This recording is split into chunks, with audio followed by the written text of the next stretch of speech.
The gold pen felt like a weapon in Daniel Hart's hand. Across the marble table, his girlfriend's father smirked, certain the poor schoolteacher would run. 47 pages of legal contempt sat between them. A prenup that labeled Daniel worthless, stripped him of dignity, and promised a marriage built on shame. Claudia, the woman he'd loved for 2 years, stood silent. She wouldn't even meet his eyes. They expected him to walk away. Instead, Daniel did something that would change everything. He signed. But what the Lancaster family didn't know would shatter their world in exactly 127 days. Before we begin, I'd love to hear from you. Drop a comment telling me what city you're watching from. I want to see how far this story travels. Now, let's dive in. The November wind howled against the floor-to-ceiling windows of the Lancaster estate, but inside the cold had nothing to do with the weather. Daniel Hart sat in a leather chair that probably cost more than his car, watching his future crumble into 47 pages of legal document. "Let's be realistic, Mr. Hart." Richard Lancaster's voice carried the smooth condescension of old money.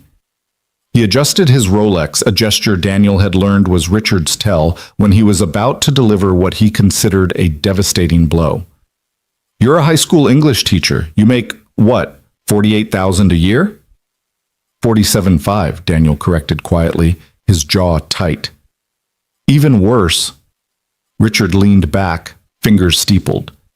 "My daughter is accustomed to a certain lifestyle. This prenuptial agreement simply protects what our family has built over 3 generations." Evelyn Lancaster, Claudia's mother, sat beside her husband like a porcelain statue in Chanel. She hadn't said a word since Daniel arrived, but her expression spoke volumes. Her eyes moved over Daniel's off-the-rack suit jacket, his sensible shoes, his hands, clean but calloused from the woodworking hobby he'd taken up after his wife died. Everything about her gaze said, "Not good enough." "Where's Claudia?" Daniel asked, his voice steadier than his hands. "Our daughter is upstairs," Evelyn finally spoke, her tone as cold as the marble floors. "She understands this is a business discussion. She'll join us when appropriate." "Business discussion," Daniel repeated the words slowly. "We're talking about marriage." "Marriage is business, Mr. Hart." Richard slid the document across the table. The pages made a sharp sound against the polished surface, especially when there's such a significant disparity in assets. Daniel stared at the prenup. Even from a distance, he could see how thoroughly they'd tried to dissect his worth, or lack thereof, in their estimation. "Let me summarize for you," Richard continued, clearly enjoying this. "In the event of divorce, you receive nothing. No claim to any property acquired during the marriage. No stake in Lancaster Holdings. No access to family trusts." He paused. "Claudia retains sole custody of any children, with you permitted supervised visitation at her discretion." Daniel's head snapped up. "Supervised visitation? Of my own children?" "The children Claudia would bear," Evelyn corrected. "We're not discussing your son."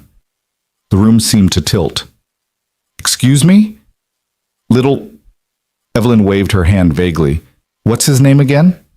"Tommy." Daniel's voice dropped to barely above a whisper. "His name is Tommy. He's 7 years old." "Yes. Well..." Evelyn's lips pursed. "The boy from your previous marriage is naturally your responsibility. This agreement pertains to any future children born to you and Claudia." Daniel felt something crack inside his chest.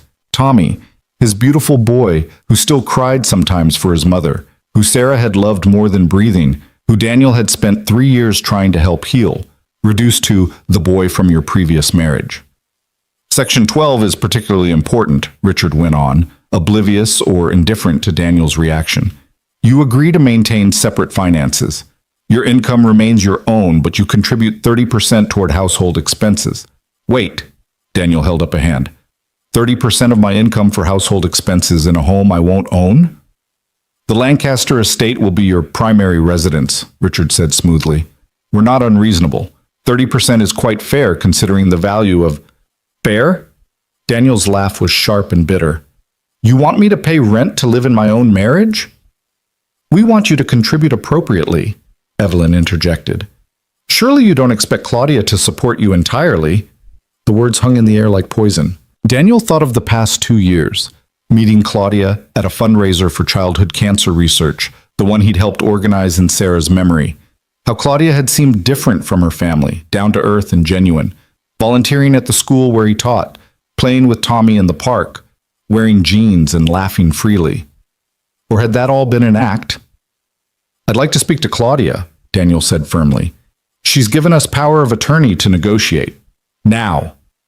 Daniel stood. "I want to speak to my fiancée now." Richard and Evelyn exchanged glances. Some silent communication passed between them, the kind that came from decades of partnership and mutual superiority. Finally, Evelyn lifted a small silver bell from the side table and rang it. The tinkling sound was absurdly delicate given the brutality of the conversation. A young woman in a maid's uniform appeared. "Mrs. Lancaster?" "Tell Claudia her presence is required." The maid disappeared. Daniel remained standing, his heart hammering. The grandfather clock in the corner ticked away seconds that felt like hours. He counted them. 43 seconds, 51, 62. Then he heard footsteps on the curved staircase. Claudia Lancaster entered the room, and Daniel's breath caught the way it always did when he saw her. She was beautiful, honey blonde hair pulled back in a simple twist, gray eyes that could be warm as summer or cold as winter. Right now, they were somewhere in between, carefully neutral. "Daniel," she offered a small smile that didn't reach those eyes. "I see you're reviewing the agreement." "Claudia." He moved toward her, but she remained by the doorway, maintaining distance. "Can we talk? Privately?" "Anything you need to say can be said here," Richard interrupted. "We're all family." "Not yet, we're not." Daniel kept his focus on Claudia. "Please." She hesitated, and in that hesitation, Daniel saw something flicker across her face. Guilt? Pity? He couldn't tell anymore. When had he stopped being able to read her? 5 minutes, she finally agreed. They walked through the mansion, and it truly was a mansion, not merely a house, in silence. Claudia led him to a small sitting room off the main hall, decorated in suffocating shades of cream and gold. She closed the door, but didn't sit. "Claudia, what is this?" Daniel gestured vaguely back toward the room they'd left. "Supervised visitation? No rights to property? I wouldn't even have legal standing in my own marriage." "It's just paperwork, Daniel." Her voice was light, dismissive. "Everyone does prenups now." "Not like this. This isn't about protecting your assets. This is about making sure I know my place." She sighed, and for the first time a crack appeared in her composure. "Daniel, be reasonable. You must understand how this looks. You're a teacher. You live in a rental apartment. You're raising a child on your own." She held up a hand when he started to protest. "I'm not saying there's anything wrong with that, but my parents have worked hard to build what they have. They're just protecting their investment." "Their investment? You mean you?" "Our future." Claudia's voice rose slightly, then modulated back to calm. "Look, I love you. You know I do. But love doesn't pay the bills. Love doesn't secure futures. My parents are being practical." Daniel stared at her. 2 months ago, you told me you didn't care about money. You said what we had was real." "It is real. This doesn't change that." "Doesn't it?" He pulled the prenup from his pocket. Richard had given him a copy to review at his leisure. "Claudia, this thing gives you complete control over any children we might have. It essentially erases Tommy from our family equation. It treats me like I'm some kind of fortune hunter trying to steal from you." "You're being dramatic." "Am I? Your mother couldn't even remember my son's name." Claudia's face flushed and she looked away. "She's not good with children. You know that." "No, she's not good with my child because he reminds everyone that I had a life before you, that I loved someone before you, that I'm not just some blank slate she can mold into an appropriate son-in-law. That's not fair. None of this is fair." Daniel's control finally slipped. "I lost Sarah 3 years ago. Tommy lost his mother. We've been rebuilding our lives piece by piece, and you came in and made us believe we could be a family again. You played with Tommy. You helped him with homework. You held him when he cried for his mom. Were you faking all of that?" "Of course not." Tears welled in Claudia's eyes, and Daniel wanted to believe they were genuine. "I care about Tommy. I care about you. It's just a formality. It doesn't mean anything." "Then why sign it?" Because she stopped, struggling with something. Because my parents won't approve the marriage without it, and I need their approval. There it was, the truth, finally. Why? Daniel asked quietly. You're 32 years old, Claudia. Why do you need their approval? You wouldn't understand. You've never had money. The words landed like a slap. Daniel actually took a step back. I didn't mean... Claudia reached for him, but he pulled away. No, I think you meant exactly that. His voice was hollow now, emptied of the anger that had sustained him moments ago. I've never had money, so I can't possibly understand what it means to lose it. Daniel, I understand losing something that matters, though. He thought of Sarah's last days, the hospital room, Tommy's small hand in his as they said goodbye. I understand what it means to love something more than your own comfort, more than appearances, more than what people think. Claudia's tears spilled over. This isn't about not loving you. Then what is it about? She opened her mouth, closed it, opened it again. Security, she finally whispered. Knowing that I'll be taken care of. That I won't have to worry. You think I wouldn't take care of you? Not the way I need to be taken care of. And there it was again. Another truth sharper than the last. Daniel walked to the window. The Lancaster estate stretched out before him, perfectly manicured lawns, a pool covered for winter, a guest house larger than the apartment where he and Tommy lived. Somewhere out there in the darkness was his neighborhood, his modest world, his life that suddenly seemed impossibly small. I need to think, he said. Daniel, please. I'll give you my answer tomorrow. He left before she could respond, walking back through that massive house, past Richard and Evelyn who watched him with barely concealed smugness, past paintings worth more than he'd earn in a lifetime, past a life he'd thought he wanted. The November air hit him like a blessing when he stepped outside. His 15-year-old Honda sat in the circular driveway, looking pathetic next to the Mercedes and Tesla parked nearby. Daniel sat in the driver's seat for a long moment before starting the engine. His phone rang. Claudia's name appeared on the cracked screen. He let it ring. The drive back to his apartment took 40 minutes through increasingly familiar neighborhoods. Lancaster Heights to Riverside to his complex on the edge of Millbrook. Each mile marked not just distance, but worlds.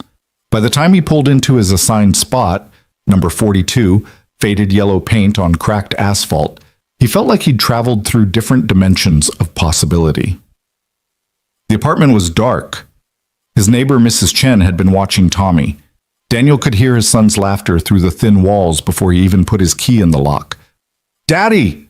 Tommy launched himself the moment Daniel opened the door. Mrs. Chen taught me how to make dumplings. They were so good. Can we make them tomorrow? Daniel caught his son, breathing in the scent of his shampoo, the cheap store brand they bought in bulk, nothing like the expensive products in Claudia's bathroom. Maybe this weekend, buddy. How was dinner? Mrs. Chen asked, gathering her things.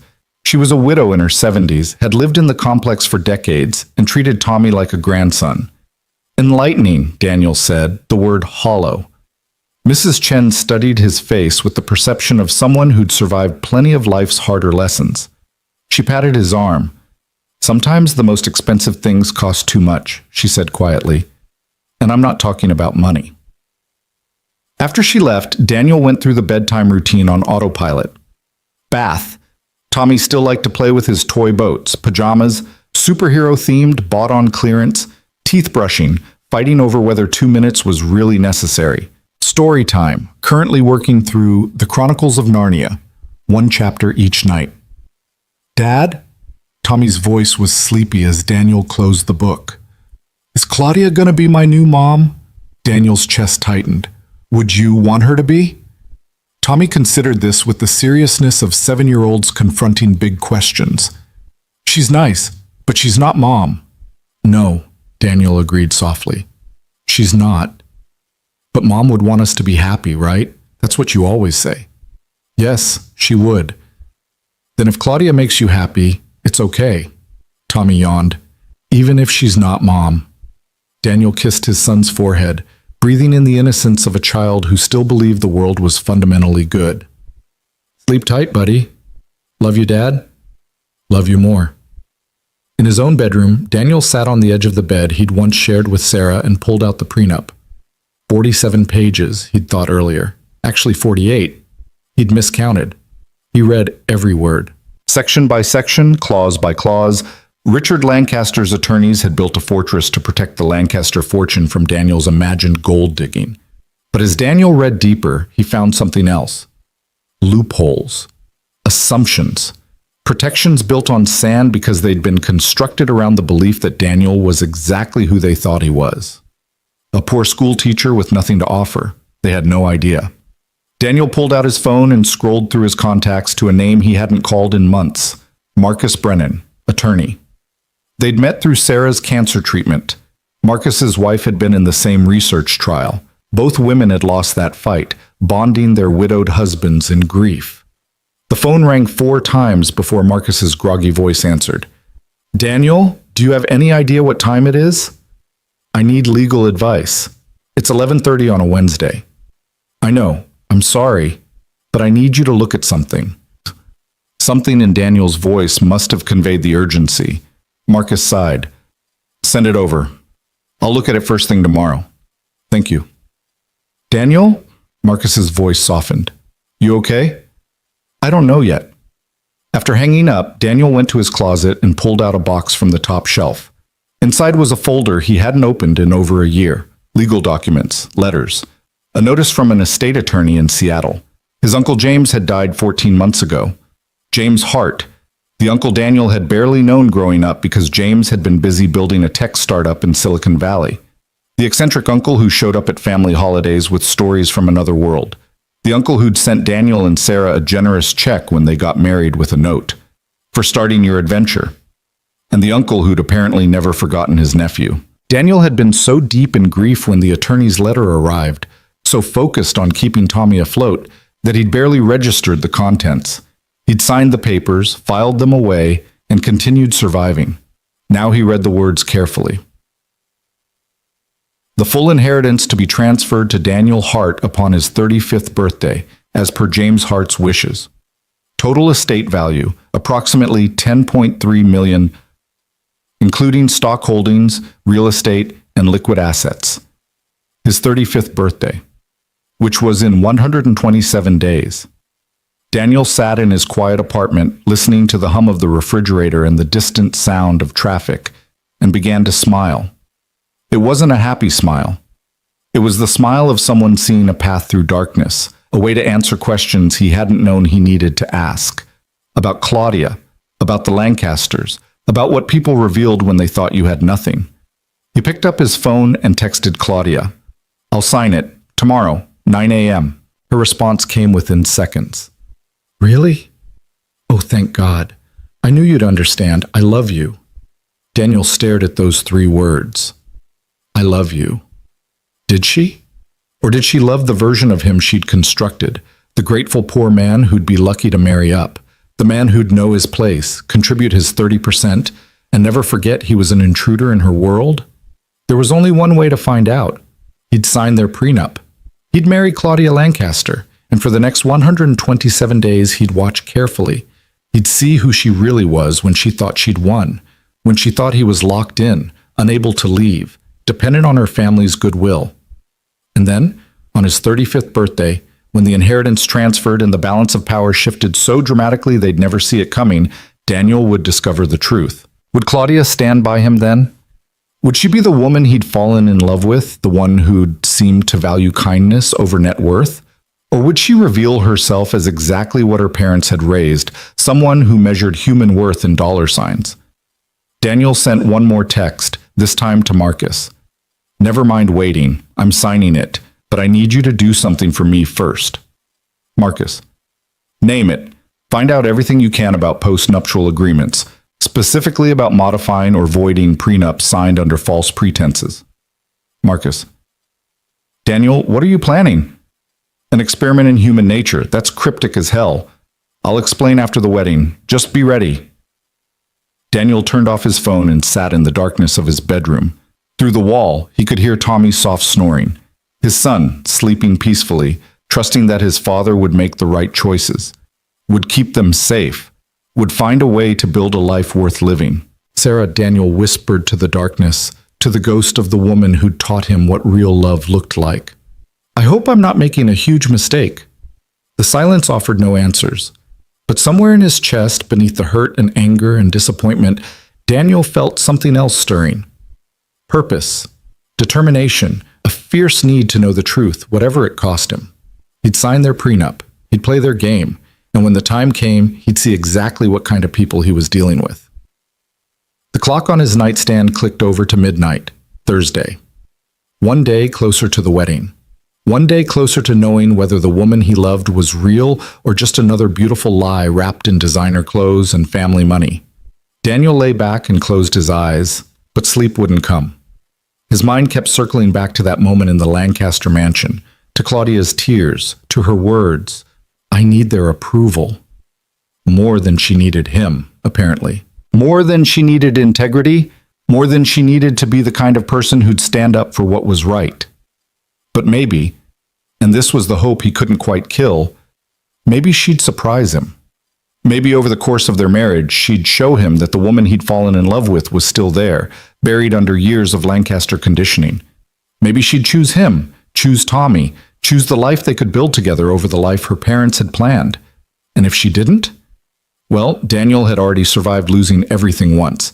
He'd buried the love of his life and rebuilt from ashes. If Claudia Lancaster turned out to be exactly what her family had made her, he would survive that too.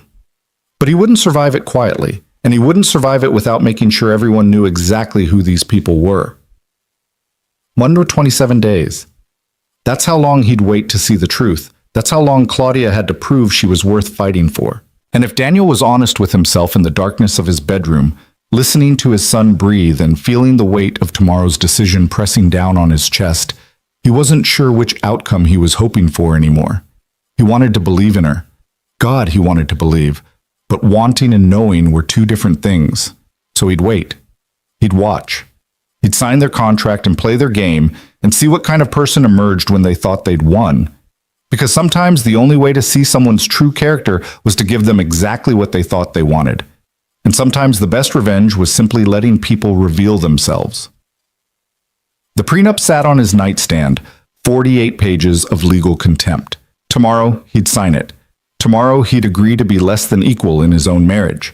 Tomorrow, he'd smile and nod and let Richard and Evelyn Lancaster believe they'd domesticated the poor schoolteacher. But 127 days from now, everything would change, and Daniel Hart would finally have his answers. The morning of the signing arrived with cruel sunshine, the kind of bright winter day that made everything look deceptively cheerful. Daniel stood in front of his bathroom mirror, adjusting a tie he'd borrowed from Marcus because he didn't own one nice enough for the occasion. Tommy watched from the doorway, holding his Captain America action figure. "You look fancy, Dad," Tommy said, "like when you went to Grandma's funeral." Daniel's hand stilled on the tie. Out of the mouths of children came truths adults tried to avoid. "Yeah, buddy, kind of like that." The Lancaster estate looked different in daylight, less imposing somehow, though no less massive. Daniel pulled his Honda up to the circular driveway where a gleaming Bentley now sat alongside yesterday's Mercedes. New players in today's game. Richard Lancaster's attorney was a man named Philip Dorsey, silver-haired and sharp-eyed, with the kind of smile that never reached past his teeth. He'd brought a notary, a paralegal, and enough gravitas to make signing a birthday card feel like a federal case. "Mr. Hart," Philip extended his hand. "Shall we proceed? I understand you've reviewed the document." "Every word," Daniel said, and meant it. They assembled in what Evelyn called the morning room, though it was nearly noon. Claudia sat beside her mother, wearing a pale blue dress that probably cost more than Daniel's monthly rent. She looked beautiful and nervous, and something else Daniel couldn't quite identify. Guilty, maybe. Or resigned. "Daniel." She stood when he entered, moved toward him, then stopped as if unsure whether she should touch him. "Thank you for coming." "Wouldn't miss it," he said lightly, and watched her flinch at the edge in his voice. Philip laid out the prenup with ceremonial precision, each page perfectly aligned. "Let's review the key provisions one final time," he began, but Daniel held up his hand. "Not necessary. I understand what I'm signing. Richard leaned forward, eyebrows raised. You're certain? Because once this is executed, it's binding. There's no going back. I'm aware. Daniel picked up the gold pen they'd provided, probably worth more than his car payment. Where do I sign? Something flickered across Richard's face. Disappointment maybe that Daniel wasn't putting up more of a fight.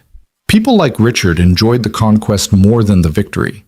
Daniel signed on 17 different lines, initialing pages, acknowledging terms, agreeing to his own diminishment with each stroke of expensive ink. The paralegal witnessed, the notary stamped. Philip collected the pages with the satisfaction of a man who'd just won a bet. Congratulations, Philip said, though it was unclear who he was congratulating or for what. You're all set for the wedding. 4 months away, Evelyn added, consulting a leather-bound planner. June 15th. I've already booked St. Catherine's Cathedral and the country club for the reception. Daniel, we'll need your guest list by next week.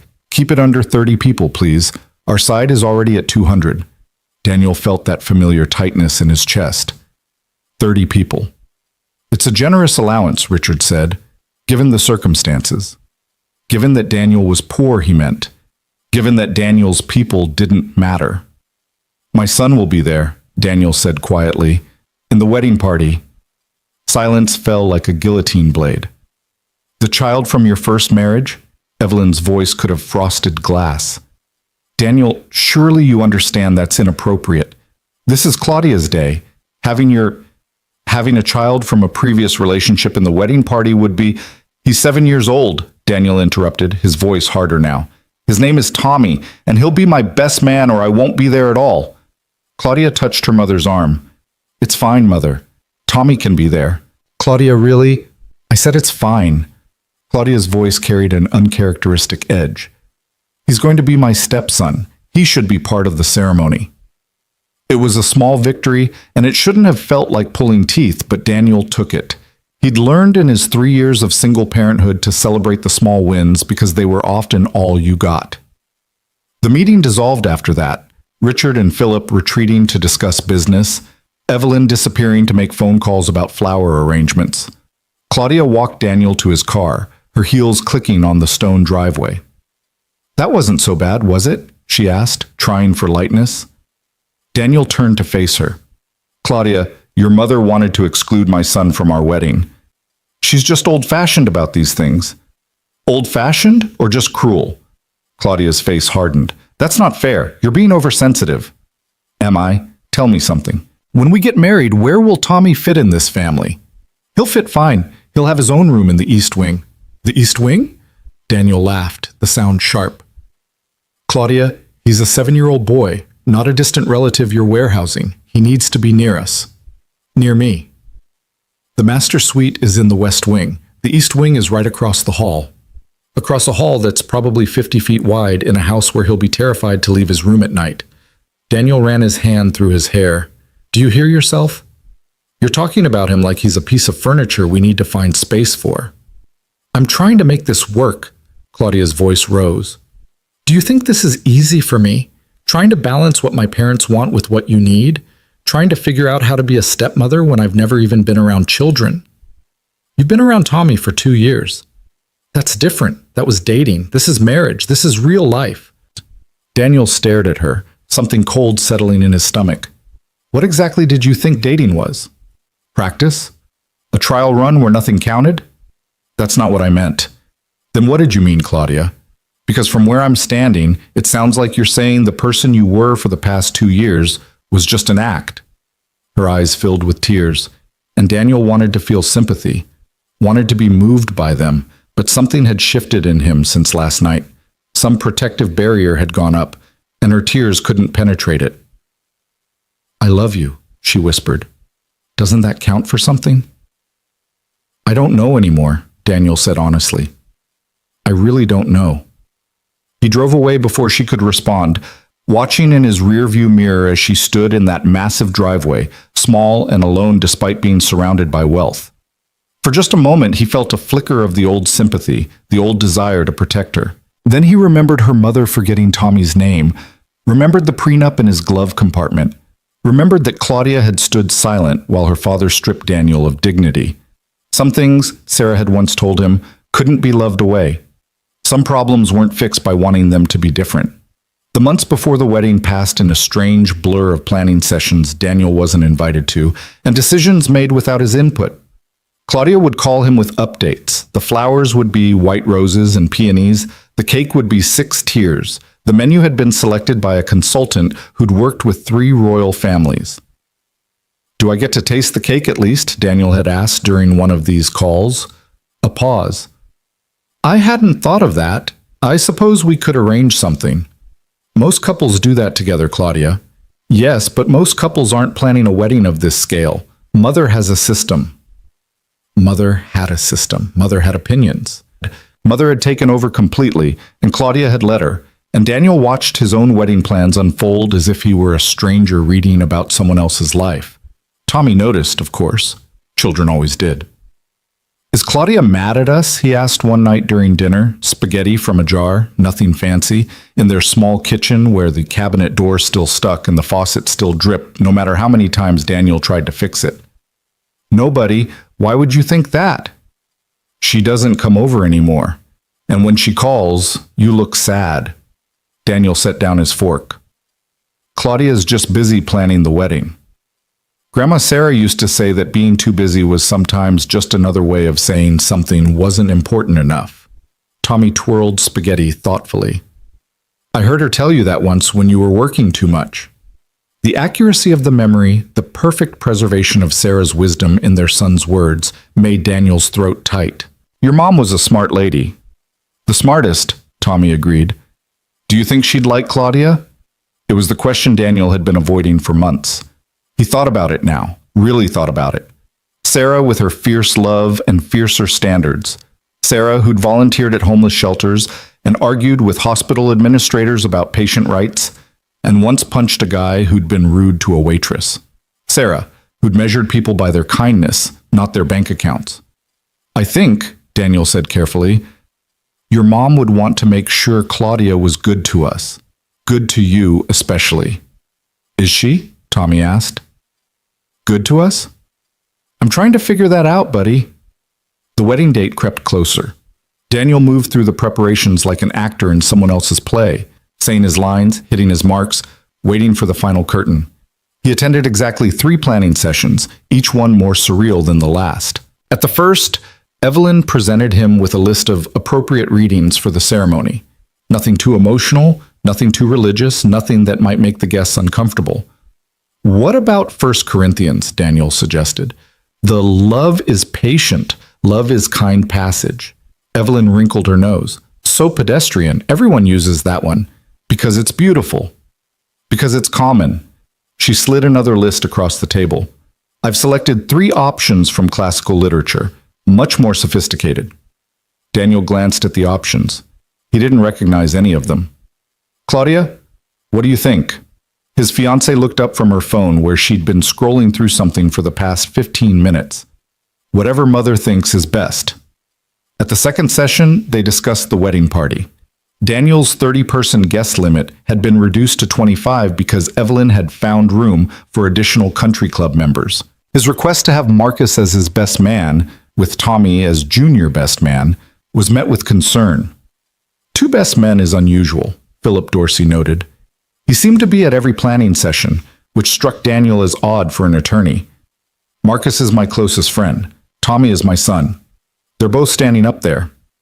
"The optics," Richard began. "I don't care about the optics." Daniel's patience, already threadbare, finally snapped. "You've controlled everything else about this wedding. This is non-negotiable." Claudia touched his hand, the first real contact they'd had in weeks. "It's fine, Daddy. Let him have this." The casual diminishment, "let him have this," as if Daniel were a child being allowed a treat, made something harden further in Daniel's chest. But he accepted the small victory and moved on. The third session was about the rehearsal dinner, which Richard was hosting at his club. Daniel was presented with a list of topics he should avoid in his toast. "Avoid?" Daniel repeated, staring at the list. "You're telling me what I can't talk about in my own toast at my own rehearsal dinner?" We're just trying to help you navigate these waters, Evelyn said smoothly. You're not accustomed to events of this caliber. We'd hate for you to embarrass yourself. By talking about what? My job? My son? How I met Claudia? All three were on the forbidden topics list. Those subjects might make the guests uncomfortable. God forbid anyone at my rehearsal dinner learn anything real about me. Daniel, Claudia's voice carried a warning. They're trying to help. Are they? Because from where I'm sitting, it feels like they're trying to erase me. The planning session stopped after that. Daniel received updates via email, formal and impersonal, as if he were a vendor being kept in the loop rather than the groom. He told himself it was better this way. Easier. Less opportunity for conflict. But lonelier too. Much lonelier. Spring arrived, then early summer. Daniel finished the school year, said goodbye to his students, attended Tommy's second grade graduation. Claudia came to none of these events. Too busy, she said. Too much wedding planning. But Daniel saw the posts on social media, Claudia at charity galas, at country club events, at her mother's side for luncheons and fundraisers. She wasn't too busy. She just had other priorities. Dad? Tommy asked one night, a week before the wedding. They were packing up the apartment, preparing to move to the Lancaster estate after the ceremony. Do you still want to marry Claudia? Daniel looked at his son, at those wide brown eyes that still saw too much, that had seen death and grief and now were seeing doubt. He thought about lying, about offering easy reassurances. But Sarah had taught him better than that. I want to believe in her, Daniel said honestly. I want to believe she's the person I fell in love with. But you're not sure? No, buddy, I'm not sure. Tommy nodded slowly, processing this with the seriousness of someone older than 7. Grandma Sarah used to say that sometimes you have to give people a chance to show you who they really are. She did say that. Is that what you're doing? Giving Claudia a chance? Daniel pulled his son close, resting his chin on Tommy's head. Yeah, that's exactly what I'm doing. And if she shows you something bad, then we'll deal with it together, you and me, like always. Promise? Promise. The wedding day arrived with perfect weather, as if the universe was mocking Daniel with blue skies and gentle breezes. He dressed in the tuxedo the Lancasters had provided, custom-made, expensive, uncomfortable, in ways that had nothing to do with fit. Tommy looked adorable in his miniature tux, holding the rings with fierce concentration. You ready, best man? Marcus asked, adjusting his own tie. He'd been watching Daniel carefully all morning, concern evident in every glance. Ready as I'll ever be. It's not too late to call this off, you know. Daniel smiled without humor. Yes, it is. I need to see this through. Why? Daniel, seriously, what are you doing? I told you, an experiment in human nature. That's a hell of a reason to get married. I loved her, Daniel said quietly. Or I loved who I thought she was. I need to know if that person is real. St. Catherine's Cathedral was exactly as ostentatious as Daniel had feared. 200 people in designer clothes, an orchestra instead of a simple pianist, enough flowers to stock a nursery. Daniel's 25 guests clustered in the back pews, looking out of place and uncomfortable. Mrs. Chen had worn her best dress, the one she saved for special occasions. His fellow teachers from Millbrook High sat together, whispering nervously. They were good people, real people, and they looked as out of place in this cathedral as Daniel felt in his expensive tuxedo. The ceremony passed in a blur. Claudia looked stunning in a dress that probably cost more than a year of Daniel's salary. She said her vows with tears in her eyes. Daniel said his and tried to mean them. The minister pronounced them married. People applauded. The orchestra played. And through it all, Daniel felt like he was watching from outside himself, observing a stranger's life. The reception was worse. The Lancaster family and their friends talked about stocks and property and people Daniel didn't know. His guests stayed in their corner, politely excluded by hundreds of unspoken social cues. Tommy sat at the head table, looking small and uncomfortable, pushing around the expensive food he didn't recognize. During dinner, Daniel overheard a conversation at the neighboring table. I give it a year, a woman in diamonds said, loud enough to be heard over the orchestra. Maybe 2 if he's smart enough to stay quiet and not rock the boat. Her companion laughed. Evelyn says he's harmless, poor but harmless. Poor is never harmless, darling. It's just quiet until it sees an opportunity. Daniel's grip tightened on his fork. Beside him, Claudia was deep in conversation with one of her bridesmaids about a trip to the Maldives they were planning. She hadn't spoken to Tommy once since they'd sat down. The first dance came. Claudia smiled up at Daniel as they swayed to a song her mother had chosen, something classical and refined and utterly devoid of meaning to either of them. "Happy?" she whispered. "Overjoyed," Daniel said, and watched her miss the irony completely. Later, during the toasts, Richard stood and talked about family legacy and maintaining standards. He never once mentioned Daniel by name. Evelyn spoke about Claudia's beauty and grace, her accomplishments, her bright future. Daniel was described only as Claudia's husband, as if he were an accessory rather than a person. When it was Daniel's turn to speak, he looked out at the sea of expectant faces. These people who judged him, measured him, found him wanting. He thought about the toast he'd prepared, the one that followed all of Evelyn's guidelines, bland and safe and meaningless.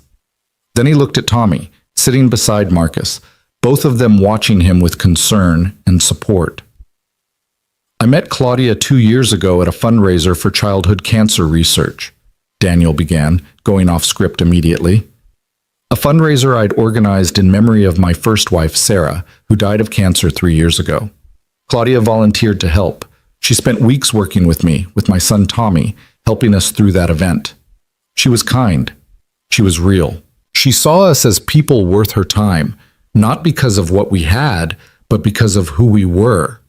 He saw Claudia's face pale, saw Evelyn lean toward Richard with a whisper. "That's the woman I fell in love with," Daniel continued. "That's the woman I married today, and I truly hope, that somewhere under all of this—" He gestured vaguely at the opulent ballroom, the excessive decorations, the performance of it all. "That woman is still there, because that's the woman my son and I need. Not someone who measures worth in dollar signs, but someone who measures it in kindness, in character, in love." The silence that followed was deafening. Daniel sat down, his heart pounding. Tommy reached across Marcus to give him a thumbs up. Claudia's face was unreadable. The rest of the reception was strained. People avoided Daniel as if he'd committed some terrible faux pas. Maybe he had, by their standards. He'd told the truth. And in a place like this, among people like this, the truth was the ultimate transgression. The honeymoon was supposed to be 2 weeks in Italy, but Daniel had convinced Claudia to compromise. 1 week, because he couldn't leave Tommy for longer. Even that felt too long. They flew first class, stayed in 5-star hotels, ate at restaurants where the menus didn't list prices, and they barely spoke to each other.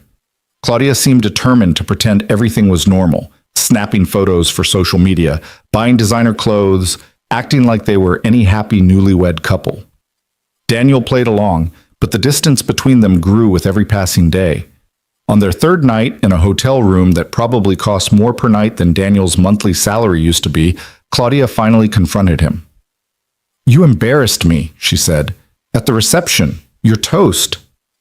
I told the truth. "You made it sound like I'm some terrible person, like my family is terrible. Aren't they?" Daniel turned from the window where he'd been staring out at Florence, so beautiful and so wasted on this hollow trip. "Claudia, your mother couldn't remember my son's name. Your father made me sign a contract that essentially says I'm worthless, and you let them. They were protecting me." "From what?" "From me. I've never wanted your money, Claudia. I wanted you. The real you. But I'm starting to think I have no idea who that is." She started crying, and once upon a time those tears would have broken him. Now they just made him tired. "I'm trying," she whispered. "This is hard for me too. Learning to be a wife, a stepmother. You've had 2 years to learn.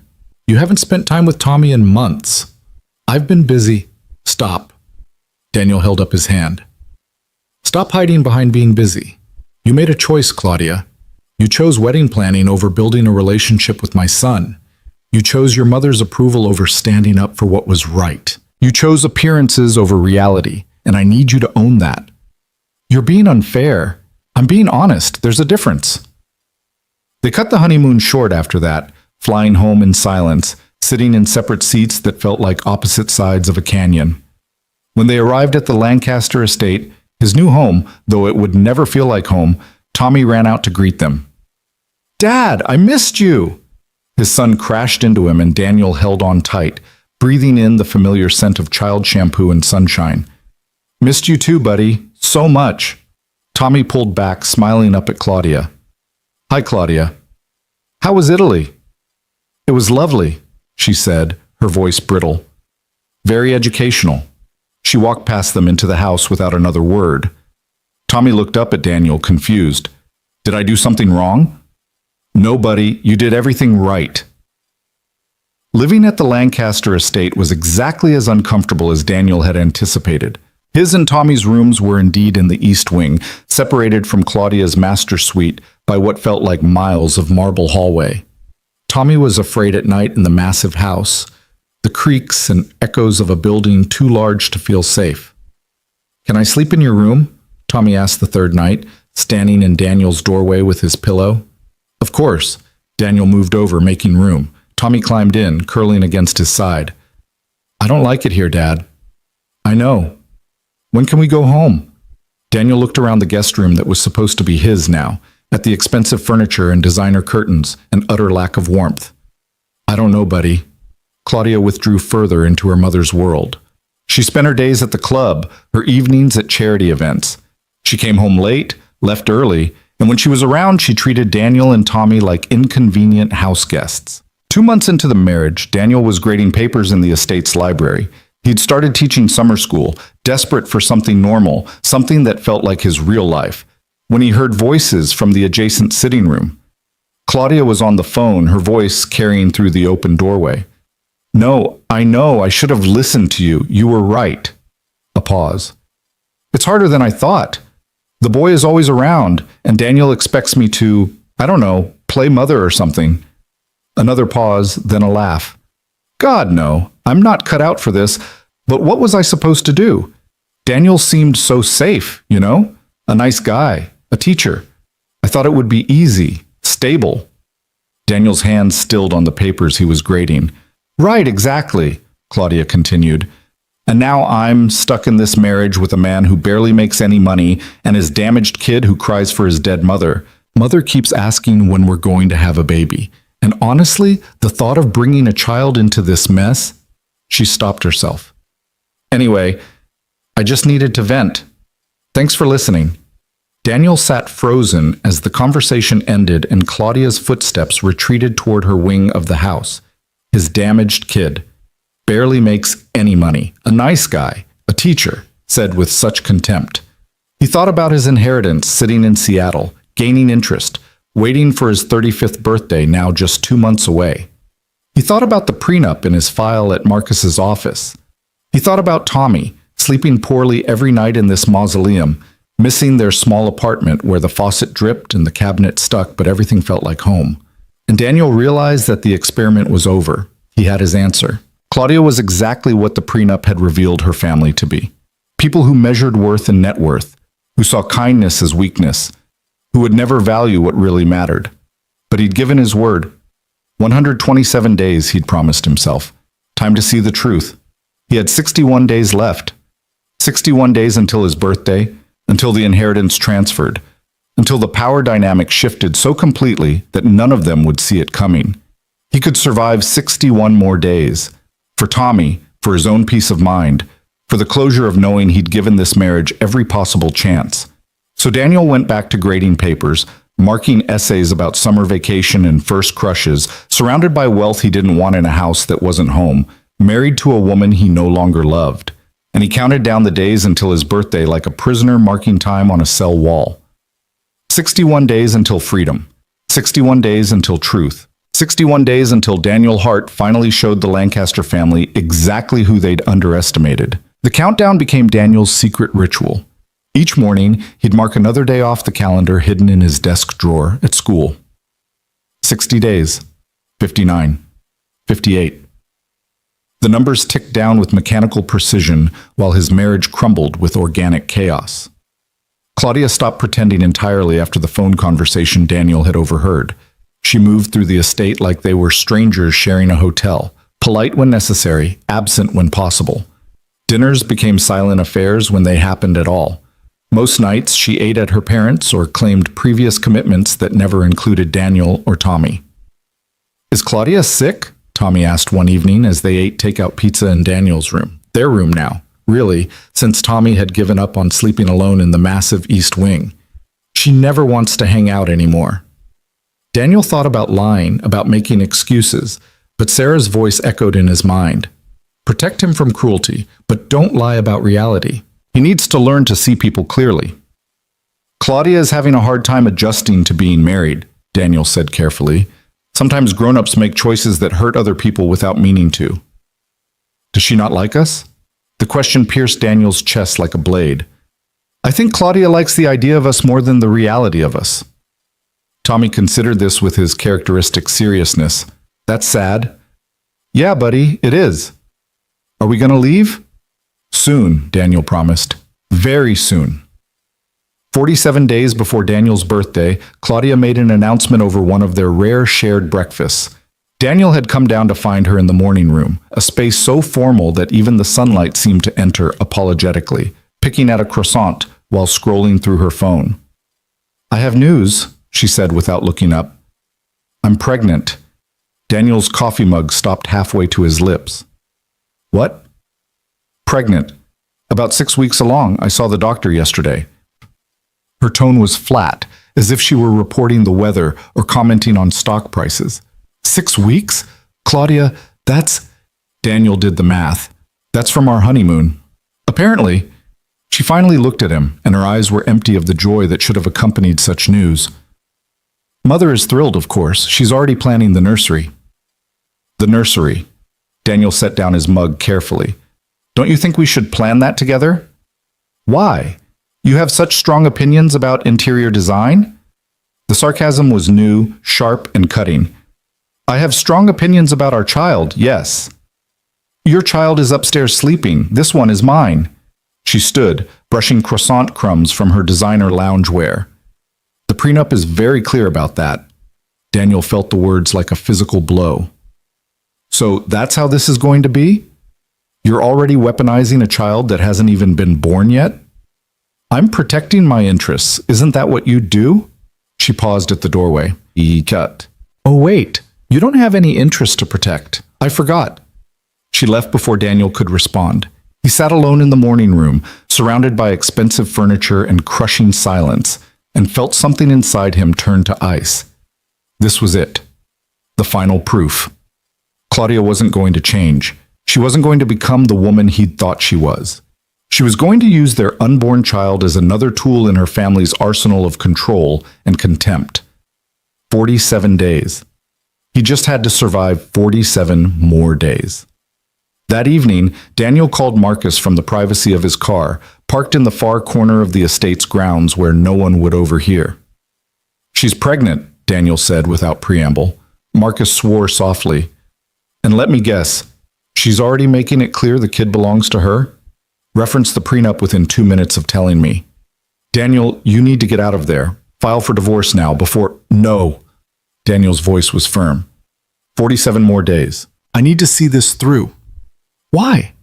"What's the point now? You have your answer. She's shown you exactly who she is."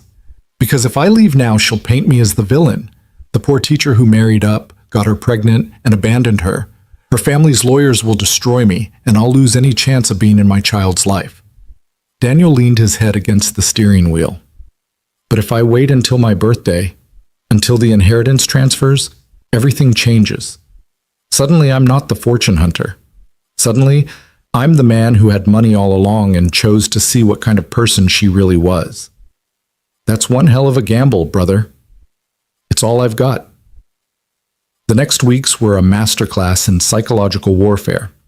Evelyn Lancaster descended on the estate with decorators, pediatricians, and a level of enthusiasm she'd never shown for Tommy. The nursery, located in the West Wing naturally, close to Claudia and far from Daniel, became a shrine to excess. Designers brought swatches and samples. Claudia held court, making decisions about a child she discussed as if it were an accessory rather than a human being. "We'll need a night nurse, of course," Evelyn said during one of these planning sessions. Daniel had been summoned to approve expenses, though his approval was clearly a formality. And a nanny. Claudia can't be expected to handle everything herself. What about me? Daniel asked. I'm the father. I'll be handling plenty. The looks exchanged between mother and daughter spoke volumes.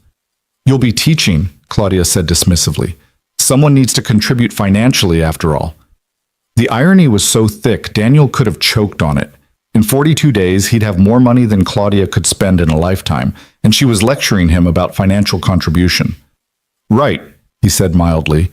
Someone has to pay that 30% household contribution. If Claudia caught his sarcasm, she didn't show it. Tommy, meanwhile, was struggling. His grades had slipped.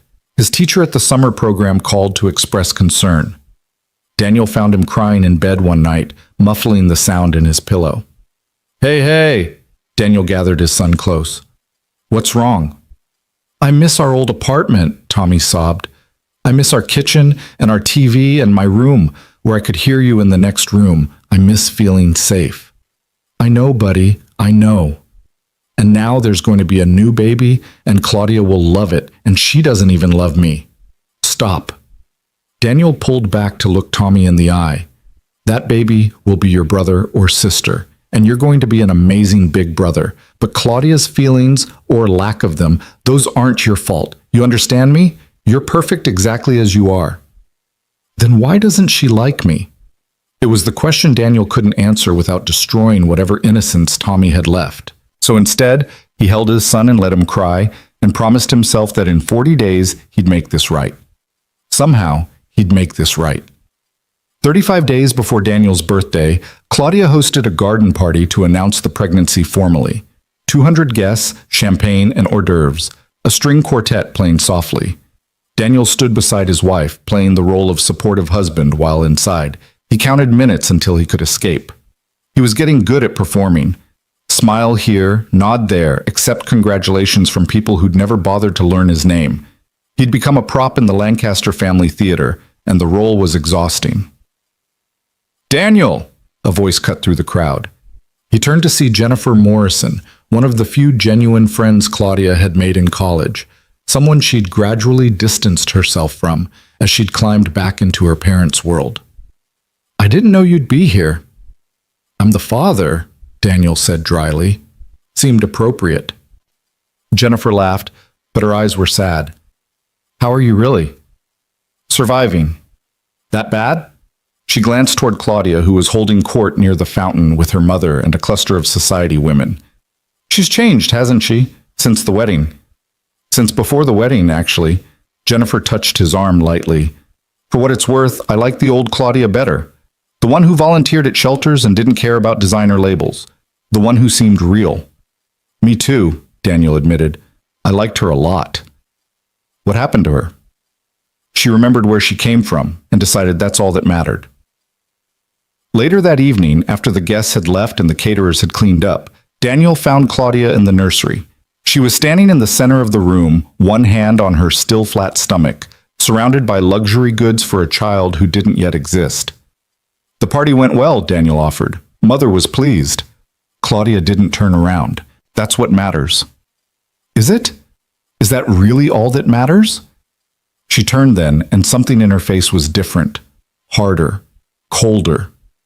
What do you want from me, Daniel? Really? I want you to be the person I married, the person who laughed at bad jokes and played board games with Tommy and didn't care that I drove a 15-year-old Honda. That person was naive. She didn't understand how the world works. The world? Or your world? They're the same thing. Claudia moved to the designer crib that probably cost more than most people's cars. This baby will have everything, the best schools, the best opportunities, the best life. Can you give a child that on a teacher's salary? I can give a child love, stability, values that matter. Love doesn't pay for Princeton. No, but it teaches kids that people matter more than prestige. Daniel felt his control slipping, felt the anger he'd been suppressing for months rising to the surface. It teaches them that worth isn't measured in dollar signs, that character counts for something. Character is a luxury of the poor, Claudia said dismissively. People who have nothing else cling to character because it's all they have. The words hung between them, so cold and cruel that Daniel actually took a step back. Is that really what you think? It's what I know. She finally looked at him directly. You're a good man, Daniel. Kind, principled, all of that. But goodness doesn't build empires. It doesn't create legacies. It doesn't ensure that your children and grandchildren will never have to worry. My son worries every day, Daniel said quietly. He worries that he's not good enough, that he doesn't fit in, that his stepmother sees him as a burden. No amount of money is worth that. Then maybe you should have thought of that before you married me. Maybe I should have. Daniel moved toward the door, then paused. For what it's worth, I hope this baby teaches you something. I hope when you hold your child for the first time, you remember what really matters. I know what matters, Claudia said. I'm just not sure you do. 28 days before his birthday, Daniel overheard another conversation. This time, Claudia wasn't on the phone. She was in the estate's sunroom with 3 of her friends, women Daniel vaguely recognized from the wedding. He'd come looking for Tommy and heard voices, was about to announce himself when he heard his name. Honestly, I don't know what I was thinking, Claudia was saying. A teacher? Mother tried to warn me, but I thought I was being so progressive, so open-minded. The other women murmured sympathetically. At least the prenup protects you, one of them said. Imagine if you hadn't had that. He could have taken you for everything. God, don't even joke about that, Claudia's voice carried clearly through the open door. The only good thing about this marriage is that when it inevitably ends, I'll have full custody and he'll have nothing. The baby will be raised properly, not in some sad little apartment eating cheap pizza. What about his son, the one from before? Not my responsibility. Claudia's tone was dismissive. That's his baggage to deal with. I made it clear from the beginning that I wasn't signing up to be anyone's replacement mother. Daniel's hands clenched into fists. He thought of all the times in those first 2 years when Claudia had played with Tommy, had helped with homework, had seemed genuinely caring. Had it all been performance?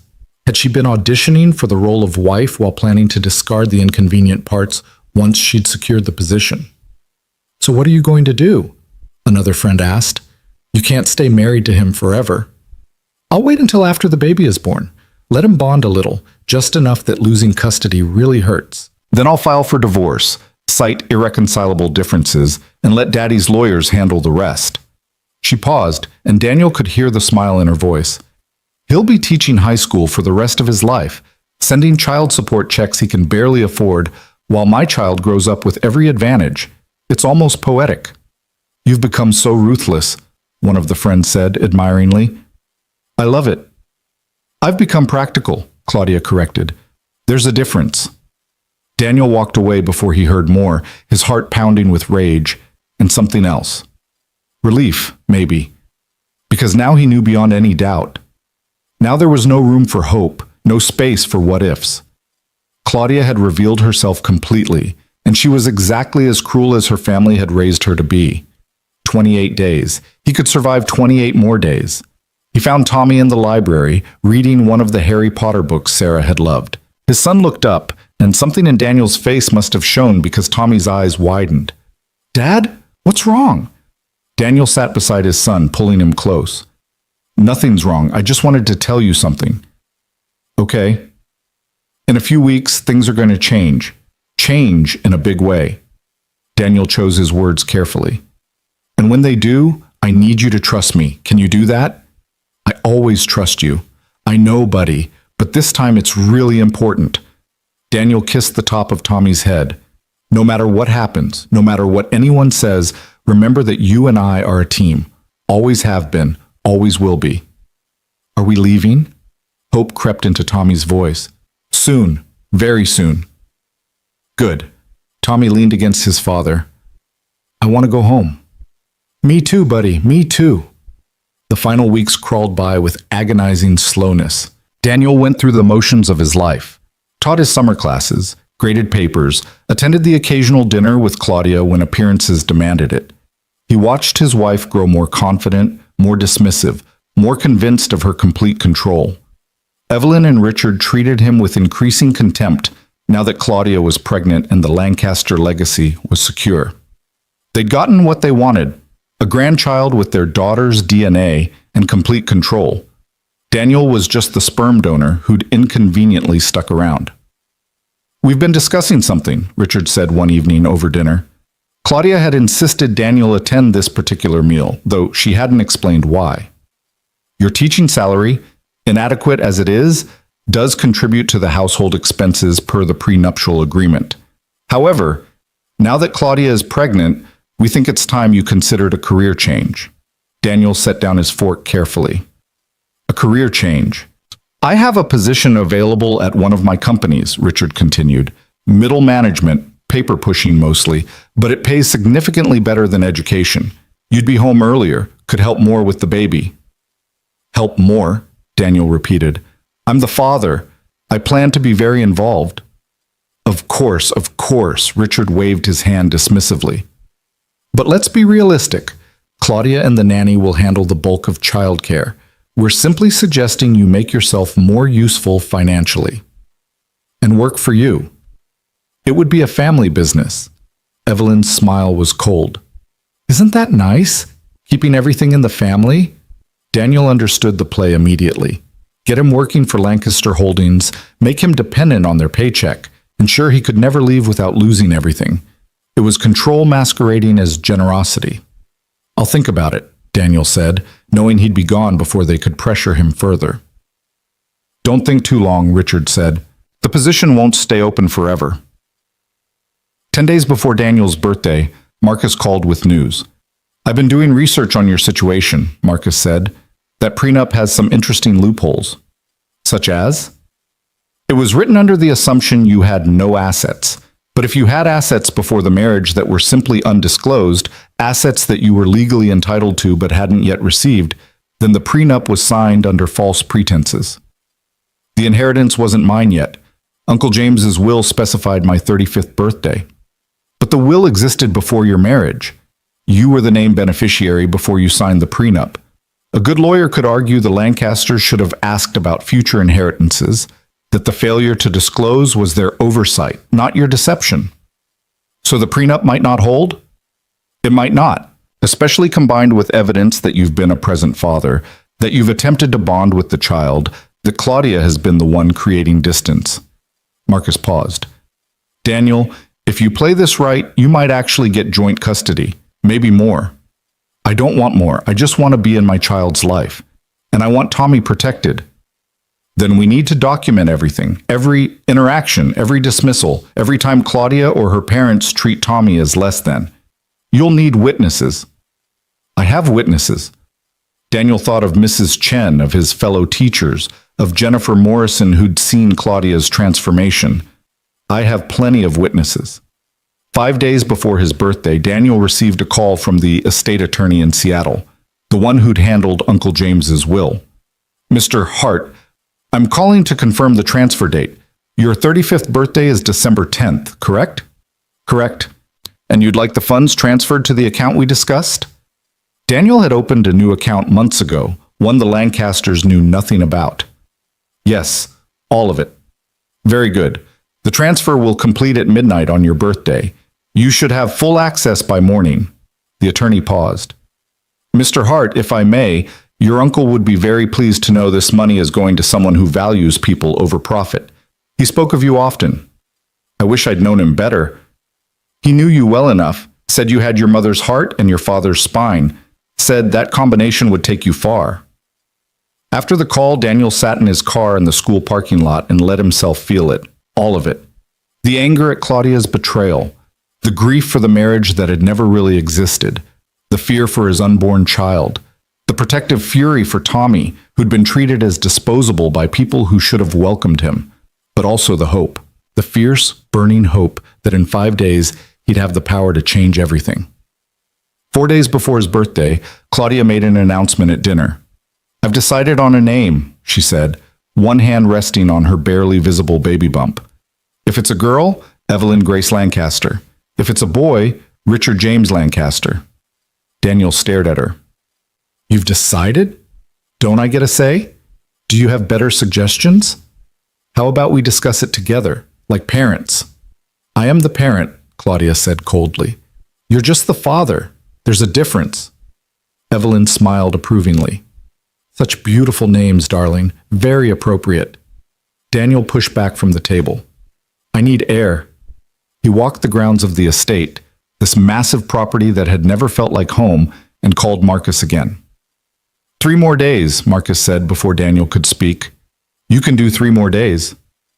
She's naming the baby after her parents. Didn't even ask my opinion. Document it. Write it down, date it, save it. Every dismissal, every exclusion, it all helps your case. I don't want a case, Marcus. I just want my kids to be okay. Then trust the process. 3 more days until your birthday. Then we file for divorce, reveal the inheritance, and watch the Lancaster family's faces when they realize who they've been underestimating. 2 days before his birthday, Daniel came home from teaching to find Claudia in the master suite, packing a bag. Going somewhere? He asked. Mother's, just for a few days. I need space. She didn't look at him. The baby needs calm, and you've been so tense lately. I've been tense? Claudia, you've barely spoken to me in weeks. Exactly. It's exhausting being around someone so resentful all the time. She zipped the bag closed. I'll be back after the weekend. My birthday is in 2 days. Is it? She finally looked at him, and her eyes were empty. Well, happy early birthday, I suppose. She left without another word, without a kiss, without even a pretense of affection. Daniel watched her go and felt nothing. The love, the hope, even the anger. It had all burned away, leaving only cold clarity. Tomorrow was December 9th. The next day was his 35th birthday, the day everything changed. That night, Daniel took Tommy out for pizza at their old favorite place near their old apartment. They sat in a booth worn smooth by years of use, ate cheap slices loaded with pepperoni, and for the first time in months, Tommy smiled without reservation. This is the best, Tommy said, cheese stretching from slice to mouth. Can we come here every week? Soon, buddy. Soon we might be able to come here whenever we want. Really? Are we moving back to the apartment? I don't know yet, but things are going to change. Big changes.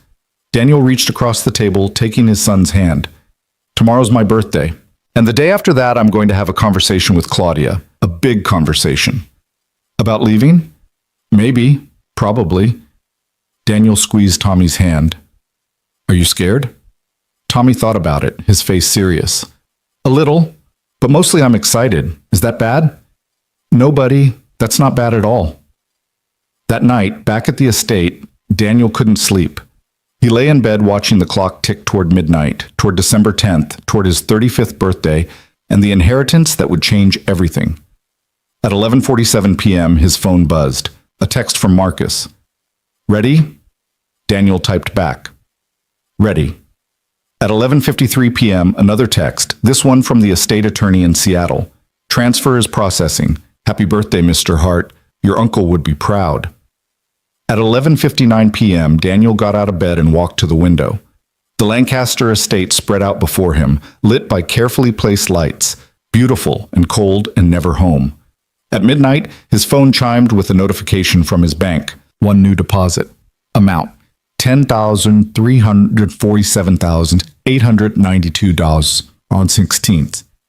Daniel Hart stood in the darkness of his borrowed room and smiled. Not a happy smile, not a victorious smile, just the smile of someone who finally had the power to demand truth. He waited until morning, until a reasonable hour, before making the call. Marcus, the money's in. I saw. Congratulations, by the way. Thanks. Now what? Now you make a choice. Do you want revenge, or do you want resolution? Daniel thought about Claudia, about the baby growing inside her, about Tommy sleeping down the hall. I want truth. I want everyone to see exactly who these people are, and then I want joint custody of my child in a divorce. Then let's give them a birthday surprise they'll never forget. Daniel showered, dressed in his best clothes, which suddenly seemed ridiculous given what was sitting in his bank account, and went downstairs. The house was quiet. Claudia was still at her mother's. The staff moved silently through their routines. Nobody remembered it was his birthday, except Tommy, who'd made him a card with marker and construction paper. Happy birthday, Dad, Tommy said, presenting the card proudly. It had a drawing of them in front of their old apartment with a big sun overhead. I hope this year is better. It will be, buddy. I promise. It will be. At 10 a.m., Daniel called Claudia. I need you to come home. I have something to tell you, something important. I'm busy, Daniel. It's about our future, about the baby, about everything. He kept his voice calm. Trust me, you'll want to hear this. Something in his tone must have convinced her, because she agreed. Noon at the estate. She'd bring her parents too, she said, because obviously anything important enough to discuss involved them. Of course it did. The Lancasters did everything as a unit, a fortress of wealth and contempt. Daniel spent the morning preparing. He called Marcus, confirmed the details, called Jennifer Morrison, asked if she'd be willing to provide a statement about Claudia's transformation. She agreed immediately. Called the attorney in Seattle, confirmed all the paperwork was in order. And then, because he was still a teacher at heart, Daniel made notes, talking points, things he needed to say, needed them to hear, needed to be on record. At noon exactly, 3 cars pulled into the circular driveway. Claudia in her Tesla, Evelyn in her Mercedes, Richard in his Bentley. The Lancaster family, armored in German engineering and self-righteousness. They assembled in the formal living room, that space where Daniel had first seen the prenup, where this whole nightmare had begun. Claudia sat beside her mother. Richard took his usual position of power in the leather chair. They all looked at Daniel with barely concealed impatience. Well, Richard said, you've dragged us all here. What's so important? Daniel stood before them, hand steady, voice calm. This was it. The moment he'd been counting down to for months. I want a divorce, he said simply. The silence lasted exactly 3 seconds before Evelyn laughed. A divorce? Daniel, really? You can't be serious. Completely serious. Claudia's face had gone pale. You're leaving me? While I'm pregnant?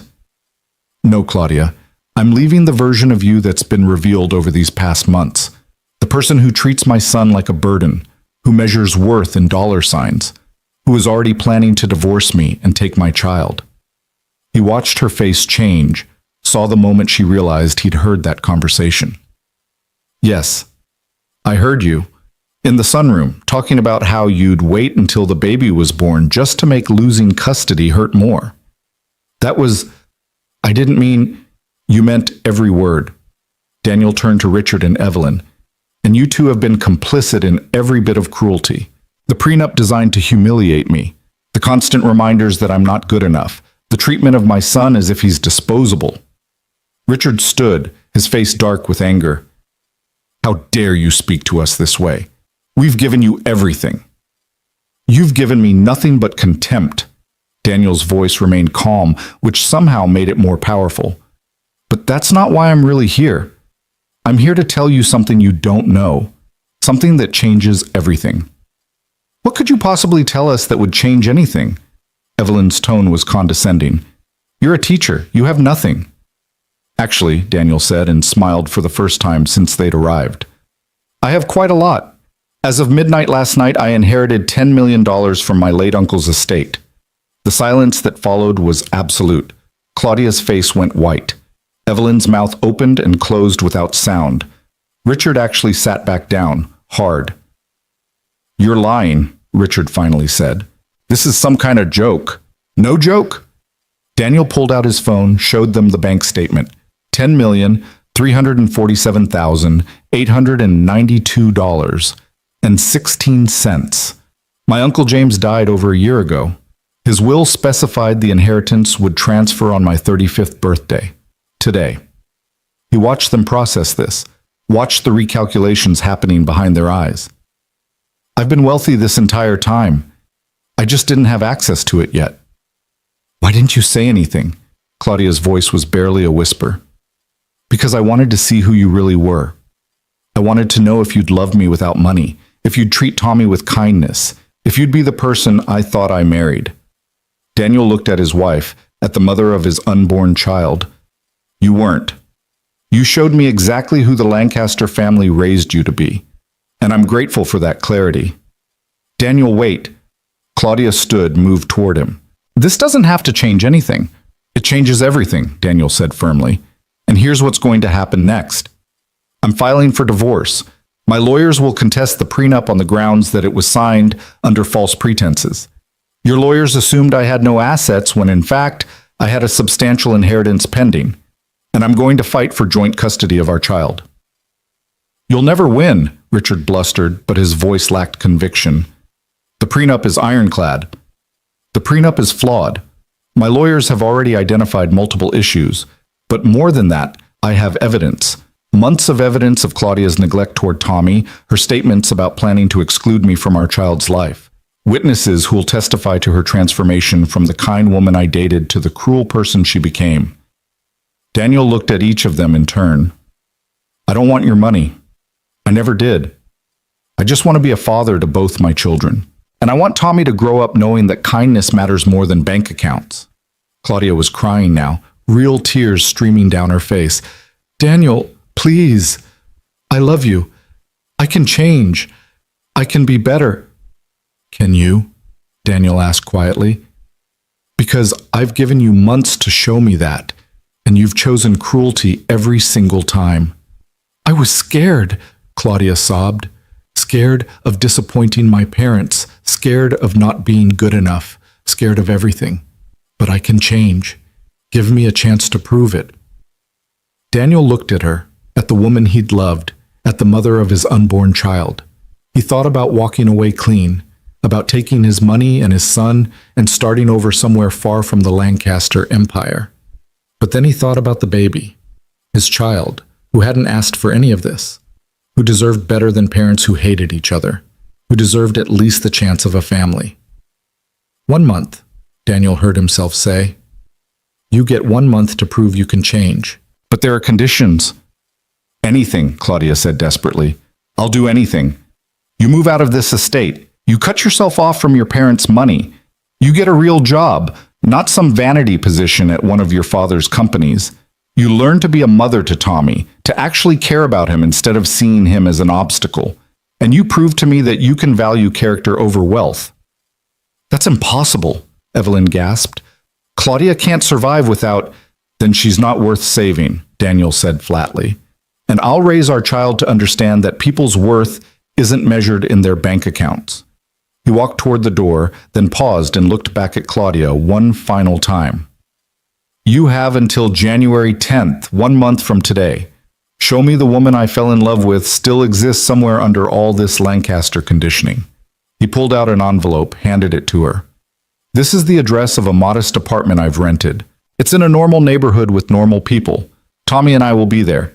If you want to prove you can change, that's where you'll find us."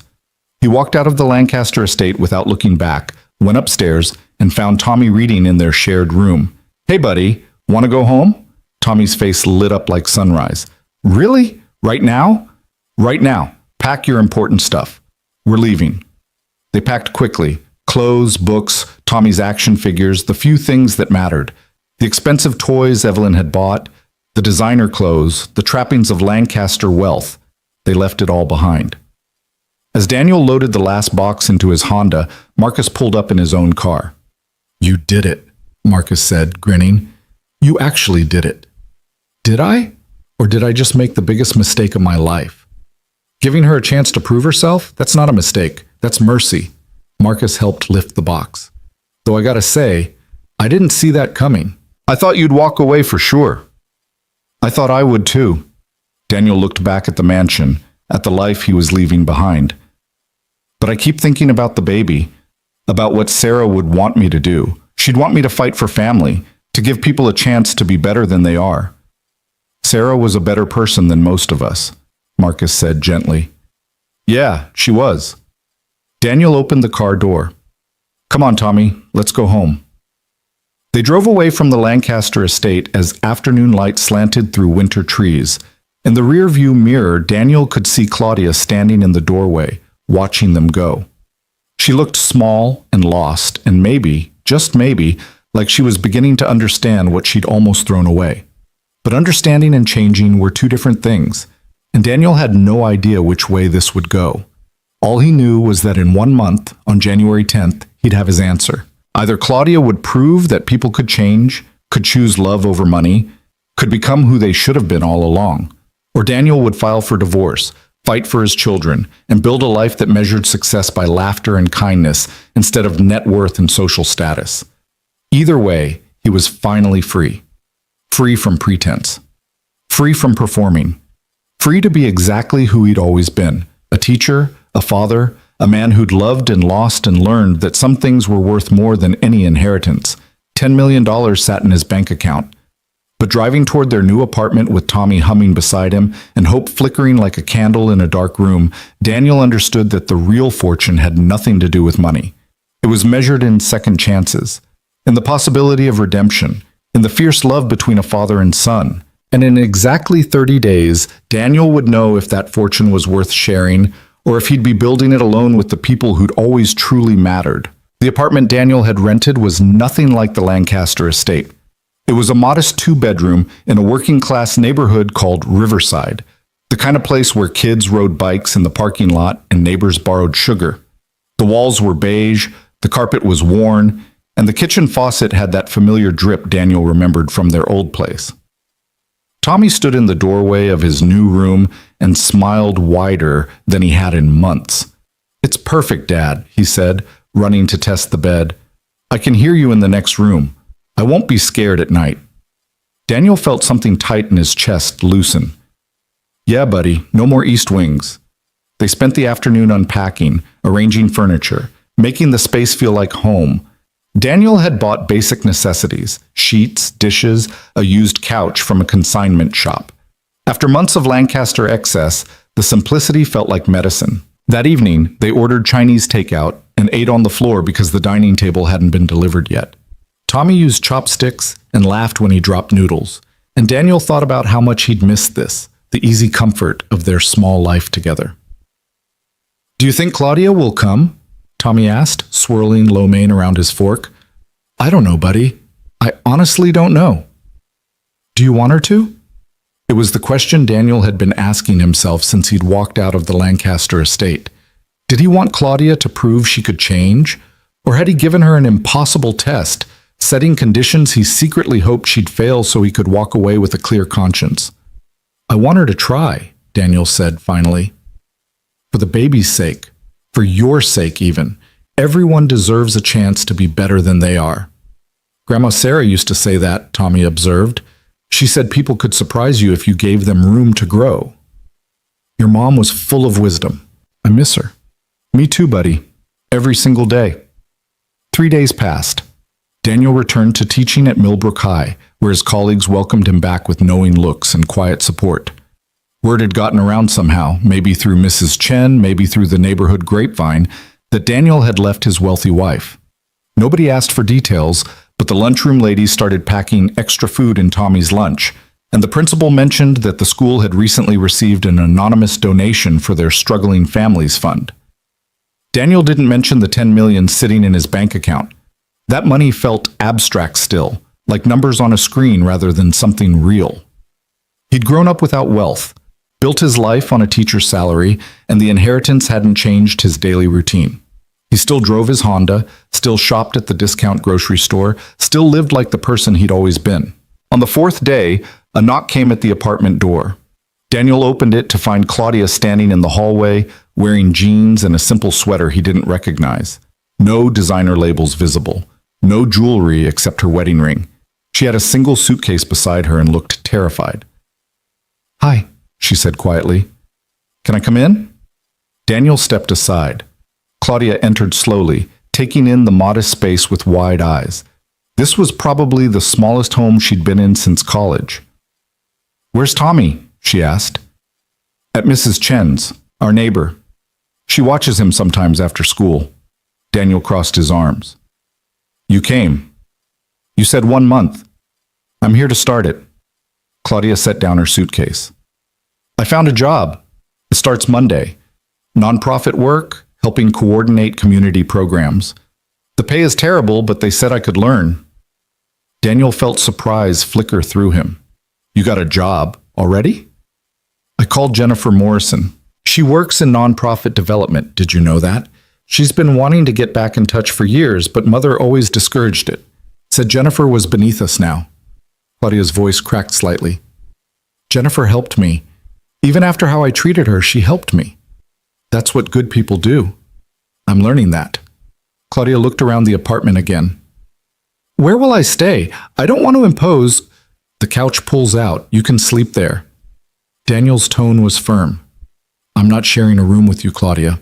Not until you prove this is real. She nodded, accepting this. That's fair. And tomorrow, you're spending the day with Tommy. Just you and him. No distractions, no excuses. You're going to learn to be his stepmother. I don't know how. Then figure it out. That's what parents do. Daniel moved toward the kitchen. There's leftover Chinese in the fridge if you're hungry. I need to pick up Tommy. He left before she could respond, needing air, needing space to process the fact that Claudia had actually shown up. Part of him had been certain she wouldn't, that the lure of her parents' money and comfort would be too strong. But she was here, in jeans and uncertainty, and Daniel didn't know what to feel about that. Mrs. Chen met him at her door with knowing eyes. She came? The older woman asked. How did you? I saw her in the hallway, looking lost. Mrs. Chen smiled gently. Everyone deserves a second chance, Daniel. Even people who've made terrible choices. What if she can't change? Then you'll know you gave her every opportunity, and your conscience will be clear. She patted his arm. But maybe give her a real chance, not just a test designed to make her fail. The words stung because they held truth. Daniel collected Tommy and walked back to their apartment, preparing his son for what waited inside. Claudia's here, Daniel said. She's going to be staying with us for a while. Tommy's face was unreadable. Is she going to be mean again? I don't know. But she says she wants to try to be better. Can you give her a chance? Will you be here too? Always, buddy. I'm not going anywhere. They entered the apartment to find Claudia had unpacked some of her things and was sitting nervously on the pull-out couch. When she saw Tommy, something flickered across her face, fear maybe, or regret. Hi, Tommy, she said softly. How was school? Tommy looked at his father, then back at Claudia. It was okay. We learned about the solar system. That sounds interesting. Which planet did you like best? Saturn, because of the rings. Tommy edged closer to Daniel. Did you really get a job? I did. I start Monday. I'll be helping organize after-school programs for kids. Claudia's hands twisted in her lap. Maybe someday you could come to one, if you wanted. Maybe, Tommy said noncommittally. The evening passed in awkward politeness. Daniel made spaghetti for dinner, from a jar, simple and cheap, and watched Claudia eat without complaint. They did dishes together in the tiny kitchen, working around each other carefully. Tommy did homework at the kitchen table, and Claudia asked about his assignments with what seemed like genuine interest. At bedtime, Tommy hugged Daniel goodnight, then paused. Good night, Claudia, he said, the words formal and careful. Good night, Tommy. Sleep well.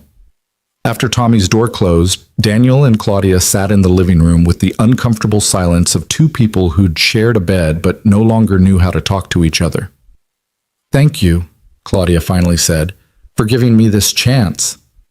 Don't thank me yet. You haven't proven anything. I know.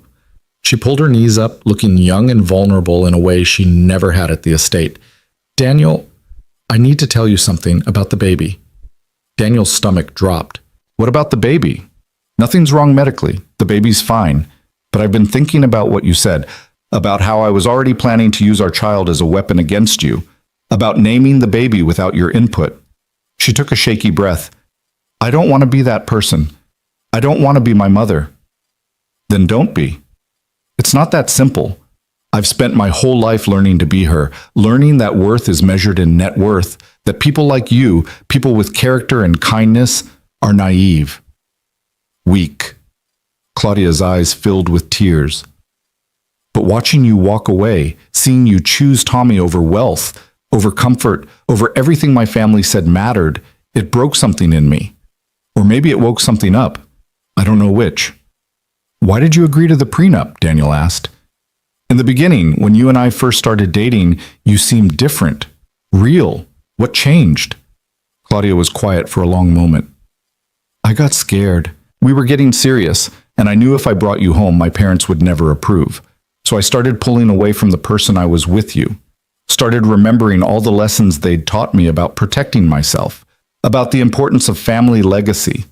And by the time they demanded the prenup, I'd convinced myself they were right. You convinced yourself I was beneath you. Yes. The admission was painful. And I'm so sorry, Daniel. I'm sorry for how I treated Tommy. I'm sorry for everything I said, everything I did. I know words don't fix it. I know I have to show you through actions, but I need you to know I'm aware of how badly I failed. Both of you. Daniel looked at his wife, and she was still his wife, still carrying his child, and saw something he hadn't seen in months. Shame, yes, but also determination. The question was whether that determination would last beyond the discomfort, beyond the novelty of playing poor. Tomorrow, Daniel said, you're taking Tommy to the park. Just you and him. No phones, no distractions. You're going to play with him, talk to him, learn who he actually is instead of seeing him as an obligation.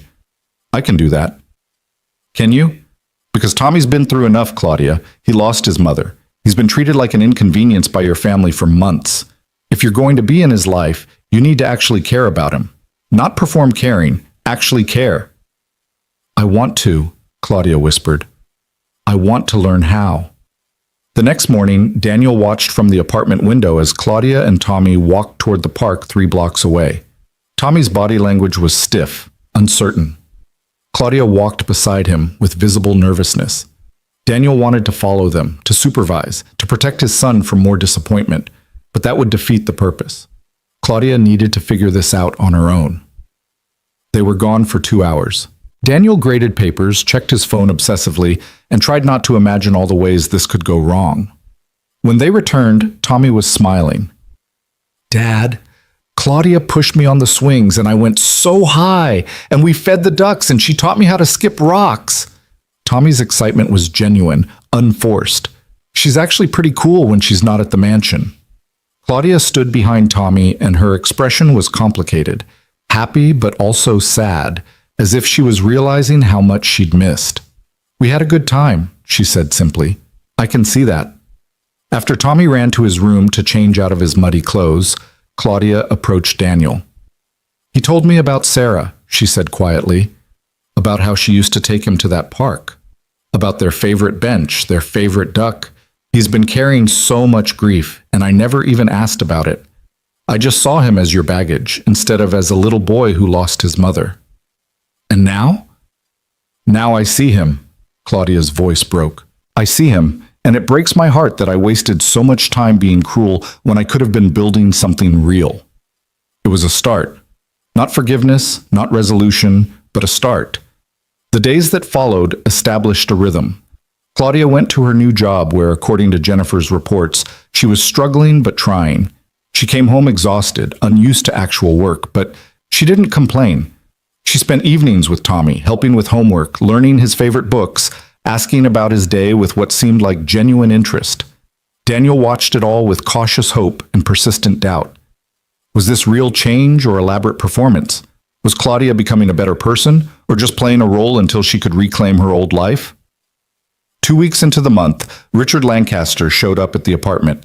Daniel opened the door to find his father-in-law standing in the hallway, looking profoundly uncomfortable in the modest building. I need to speak with my daughter, Richard demanded. She's not here, she's at work. Work? Richard said the word like it was foreign. This has gone on long enough, Daniel. Claudia belongs at home, not playing house in some rundown apartment. This isn't a game, Daniel said coldly. And she's not playing. She's learning who she could have been all along if you hadn't spent 32 years teaching her that people's worth is measured in their portfolios. You self-righteous... Richard stopped himself, visibly controlling his anger. You think you've won because you inherited some money? You're still the same poor schoolteacher who got lucky. Money doesn't change breeding. You're right, Daniel said. Money doesn't change breeding, which is why no amount of wealth will ever make you or your wife decent human beings. Richard's face went dark. I could destroy you. You could try, but I have $10 million and the moral high ground. You just have money. Daniel started to close the door. Tell Evelyn that Claudia will call when she's ready. If she's ready. But right now she's learning that the world doesn't revolve around Lancaster expectations. He closed the door on Richard's sputtering protests. That evening, Claudia came home to find Daniel cooking dinner. Nothing fancy, just chicken and rice, while Tommy set the table. "My father came by," Daniel said without preamble. Claudia froze. "What did he want?" "You, back under their control." Daniel watched her carefully. "He called this playing house, said you belong at the estate." "What did you tell him?" "That you're an adult making your own choices. But Claudia, you need to understand something. Your parents aren't going to make this easy. They're going to pressure you, manipulate you, try to convince you that this," he gestured around the small apartment, "is beneath you." "I know." Claudia set down her work bag. "He's been calling me. Mother too. I haven't answered." "Why not?" "Because I'm afraid if I talk to them, I'll slip back. I'll remember all the reasons they gave me to see you and Tommy as less than, and I can't do that, not anymore." She moved into the kitchen, standing beside Daniel at the stove. "This chicken smells good." "It's just chicken." "At the estate, we had a chef who made complicated meals I couldn't pronounce. But this smells like home, like something real." Claudia looked at Tommy, who was carefully folding napkins the way Daniel had taught him. "I've been so stupid, Daniel, chasing a version of life that was all appearance and no substance." "Words are easy, Claudia." "I know, but I'm trying to match them with actions. Jennifer told me about the work you did before we met. The cancer research fundraisers, the volunteer tutoring, all the ways you gave back even when you had nothing to give." Claudia's voice was soft. "I used to do that too. Before I let my parents pull me back into their world, I used to volunteer at homeless shelters, used to tutor kids in underserved schools. I was happy then." "What happened?"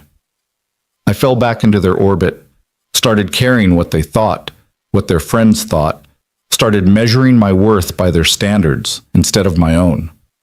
She touched her stomach where the baby was beginning to show. "I don't want this child growing up like that. I don't want to be the kind of mother who teaches our daughter or son that money matters more than character." Tommy looked up from his napkin folding. "Are you going to stay? For real?" Claudia met the boy's eyes, and Daniel saw something genuine pass between them. "I want to. If you'll let me. If your dad will let me." "We'll see," Daniel said carefully. "You've got 2 weeks left." But something was shifting. Daniel could feel it in the way Claudia laughed more easily now, in how she'd started buying groceries and learning to cook simple meals, in the way she asked Tommy about his day and actually listened to the answers, in how she came home with donated books for the after-school program and talked excitedly about helping kids who reminded her of someone she used to be. 3 weeks into the month, Claudia made an announcement at dinner. "I did something today," she said, nervous energy crackling around her. "I donated $500,000 to cancer research, in Sarah's name." Daniel's fork clattered against his plate. "What?" "I still have access to my trust fund. I've been avoiding using it because I wanted to prove I could live without money, but then I realized having money isn't bad. It's what you do with it that matters." Claudia pulled out her phone, showed him the confirmation. "I donated it to the same research hospital where Sarah was treated. They're going to name a new wing after her, the Sarah Hart Memorial Research Center." Daniel couldn't speak. Tommy looked between them, confused. "Who's Sarah?" he asked quietly. "Your mom," Claudia said gently. "And she was an amazing person who fought really hard. She deserves to be remembered. She deserves to have her name on something that will help other people fight the same battle." Tommy's eyes filled with tears. "Really? They're going to remember Mom?" "Really, and whenever we want, we can go visit the center. We can see her name and know that even though she's not here, she's still helping people." Tommy got up from the table and, to everyone's surprise, hugged Claudia. She stiffened for a moment, then wrapped her arms around the boy, tears streaming down her face. Daniel watched them and felt something crack in his chest. The walls he'd built, the protective distance he'd maintained, it was crumbling in the face of what looked like genuine transformation. That night, after Tommy was asleep, Daniel and Claudia sat on the small balcony of the apartment. The December air was cold, but they'd bundled in blankets, drinking hot chocolate Daniel had made on the stove. "The Memorial Center," Daniel said. "That was remarkable. It was the right thing to do. Sarah gave Tommy to the world. She gave you to the world. The least I can do is make sure she's not forgotten. Claudia stared into her mug. I've been thinking about something Jennifer said. She told me that who we are in private when no one's watching, that's our real character. And I realized I've spent years performing, being who my parents wanted in public, being hollow in private. I don't want to be that person anymore. Change is hard, especially when everything in your life is pulling you back to old patterns. Is that why you set the 1-month test? To see if I could sustain it? Claudia looked at him. You didn't think I'd make it, did you? Honestly, no. I thought you'd last maybe a week before running back to the estate and your parents' money and your comfortable life. I almost did. That first week, I'd wake up on that pull-out couch in a strange apartment, and I'd think about my bedroom at the estate. The soft sheets, the space, the ease of it all. And I'd reach for my phone to call Mother. Claudia smiled sadly. But then I'd hear Tommy in the next room, or I'd smell coffee brewing, and I'd remember why I was here. Not because of money or appearances, but because I wanted to be someone my child could be proud of. The baby? Both children, Tommy and the baby. I want them both to see me as someone who chose love over comfort, who chose being real over being right. She touched her stomach. I felt the baby move yesterday, first time, and I realized I was terrified not because I don't know how to be a mother, but because I'm afraid of becoming my mother, afraid of teaching our child all the wrong things. Daniel reached over and took her hand. It was the first intentional touch they'd shared since he'd left the estate. You're not your mother, he said. You're choosing differently. Am I? Or am I just performing again, playing the role of reformed rich girl until I get what I want? That's the question, isn't it? That's what this month is supposed to answer. And what's your answer? Do you believe I've changed? Daniel looked at his wife, really looked at her for the first time in months. The designer clothes were gone, replaced by Target jeans and thrift store sweaters. The carefully maintained hair and makeup had given way to a more natural look. The constant phone checking and social media posting had stopped. She looked younger, somehow. Freer. But more than the surface changes, there was something different in her eyes. A clarity that hadn't been there before. A presence. Like she was actually inhabiting her life instead of performing it. I think you're trying, Daniel said carefully. And that's more than I expected. Is trying enough? I don't know yet. Ask me in 1 week. The final week of the test arrived with a cold snap that froze pipes and made the apartment's heating system work overtime. Claudia didn't complain about the cold or the cramped space or the reality of middle-class winter. She wrapped herself in blankets, helped Tommy with his science project, and went to work at the nonprofit where she was slowly earning respect through actual effort. On Christmas Eve, exactly 25 days into the month, Daniel came home to find the apartment transformed. Not with expensive decorations, but with handmade ones. Paper snowflakes hung from the ceiling. Tommy's drawings decorated the walls. A small tree stood in the corner, nothing like the elaborate 15-foot designer tree at the Lancaster estate, covered with popcorn strings and construction paper ornaments. We made decorations, Tommy announced proudly. Claudia showed me how to make snowflakes with 6 points instead of 8. It's science! Claudia emerged from the kitchen, flour on her face, looking happier than Daniel had seen her in a year. We're baking cookies, she said. They're probably terrible, but Tommy wanted to try his mom's recipe. You had it written down in your recipe box, and I thought, I hope that's okay. I should have asked first. Daniel looked at the mess in the kitchen, at the flour handprints on the counter, at Tommy beaming with genuine joy, at Claudia wearing Sarah's old apron that he'd packed away in a box because it hurt too much to see. It's perfect, he said, his voice rough with emotion. They spent Christmas Eve eating slightly burned sugar cookies and watching Christmas movies on the old TV Daniel had bought at a pawn shop. Tommy fell asleep between them on the couch, and Claudia gently moved him to his bed, tucking him in with a tenderness that seemed to come naturally now.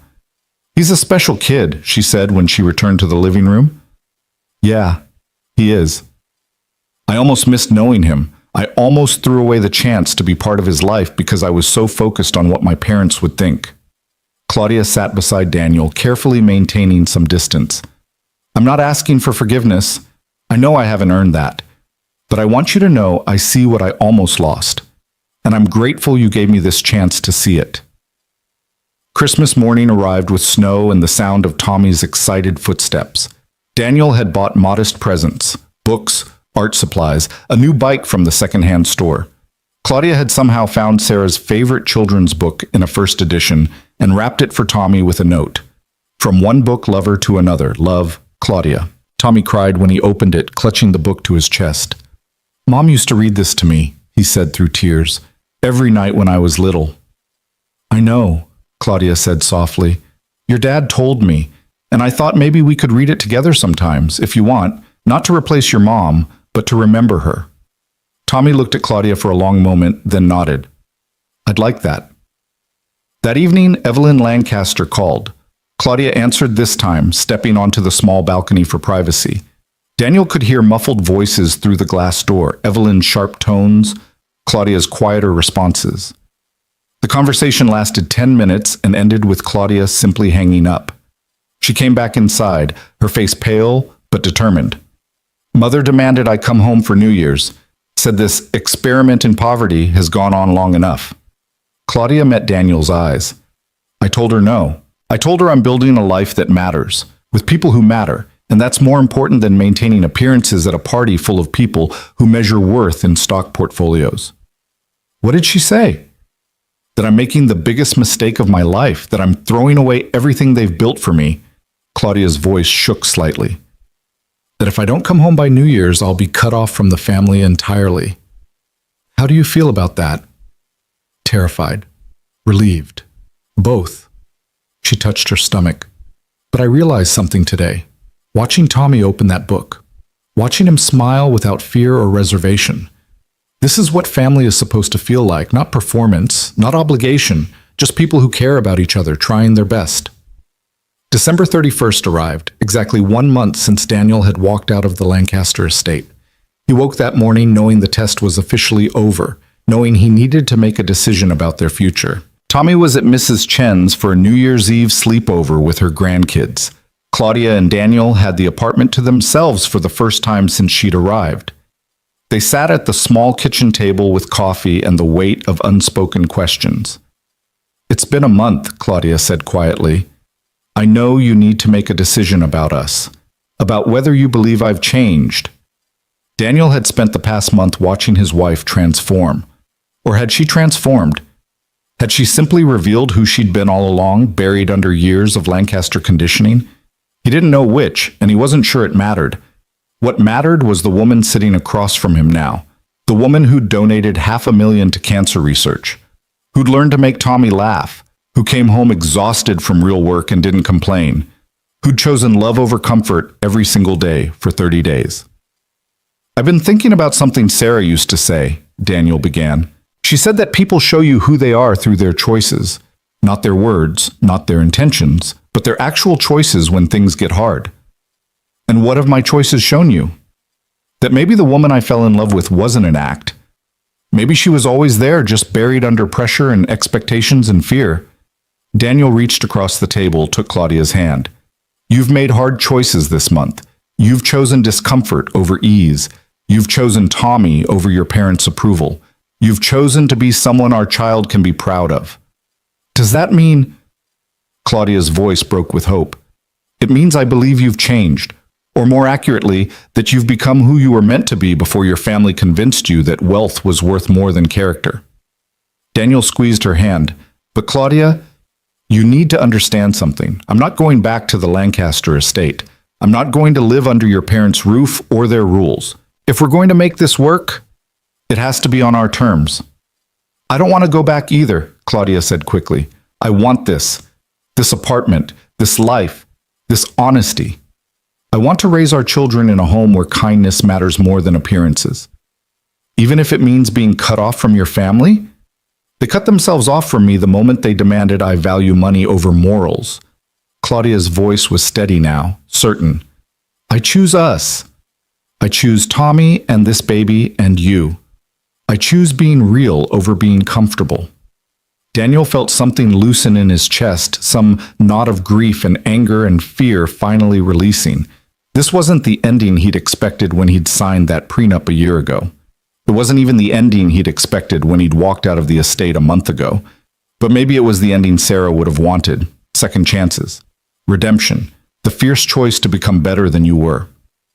Okay, Daniel said simply. Then we try. Really try. Not as a test, but as partners. Claudia started crying, relief and joy mixing in tears that looked nothing like the manipulative ones Daniel had seen so many times before. These were real, raw, human. Thank you, she whispered. Thank you for not giving up on me. Thank you for seeing something worth saving. Thank you for proving there was something worth saving. They sat together in their small apartment kitchen as afternoon light faded into evening, holding hands across cheap IKEA furniture, and began to rebuild. Not a marriage based on prenups and property divisions, but one built on the hard work of becoming people worthy of each other. When midnight struck and fireworks lit up the neighborhood sky, they stood on their small balcony watching Tommy's favorite display, the one visible from the park where he used to go with Sarah. And Claudia leaned against Daniel, her hand on her growing belly, and whispered a promise into the winter air. I'm going to be better every day. For them? For us? For whoever I was supposed to be before I forgot. And Daniel, thinking of Sarah, thinking of second chances, thinking of the long road ahead, believed her. The new year brought changes that rippled through their lives like stones dropped in still water. Claudia moved her few belongings from the pull-out couch to Daniel's room, and for the first time since their wedding, they shared a bed as partners rather than strangers performing marriage. The intimacy was tentative at first, rebuilding trust through small gestures, a hand held during sleep, morning coffee made without asking, the quiet acknowledgement that they were choosing each other daily. January settled into routine. Daniel returned to teaching full-time after the holiday break, his students welcoming him back with the easy affection of teenagers who sensed their teacher had weathered something significant. Claudia continued at the nonprofit, where her initial struggles had transformed into genuine competence. She came home with stories about the kids in the after-school program, about Julio, who was reading above grade level now, about Maya, who'd opened up about her family situation, about the small victories that measured success and changed lives rather than changed portfolios. Tommy blossomed under the attention of two parents who were actually present. His grades improved, his nightmares decreased, and slowly, carefully, he began to call Claudia Mom when he forgot to be cautious, then started using it intentionally, testing whether she'd accept the title. She did, every time, with visible emotion that never seemed performed. 3 weeks into January, on a Saturday morning that dawned clear and cold, Claudia woke Daniel with unusual urgency. We need to talk, she said, her hand pressed to her rounded belly. About the baby. About everything. They sat at the kitchen table. Their kitchen table now a place where decisions were made together, and Claudia pulled out a folder Daniel hadn't seen before. I've been working with a lawyer, she began. Not your lawyer, a different one. Someone Jennifer recommended who specializes in family law. Daniel felt anxiety spike. Claudia, wait, let me finish. She opened the folder.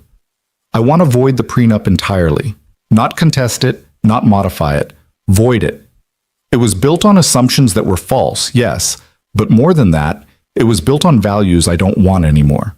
I don't want our marriage to have any legal document suggesting you're less than equal. You're sure?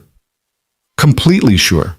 And I want to establish a proper custody agreement, not one that gives me full control, but one that recognizes you as an equal parent. Joint custody, joint decision-making, everything. Claudia's eyes were bright with determination. And I want to adopt Tommy, legally, if he'll let me. I want him to be my son, not just my stepson. Daniel couldn't speak for a moment.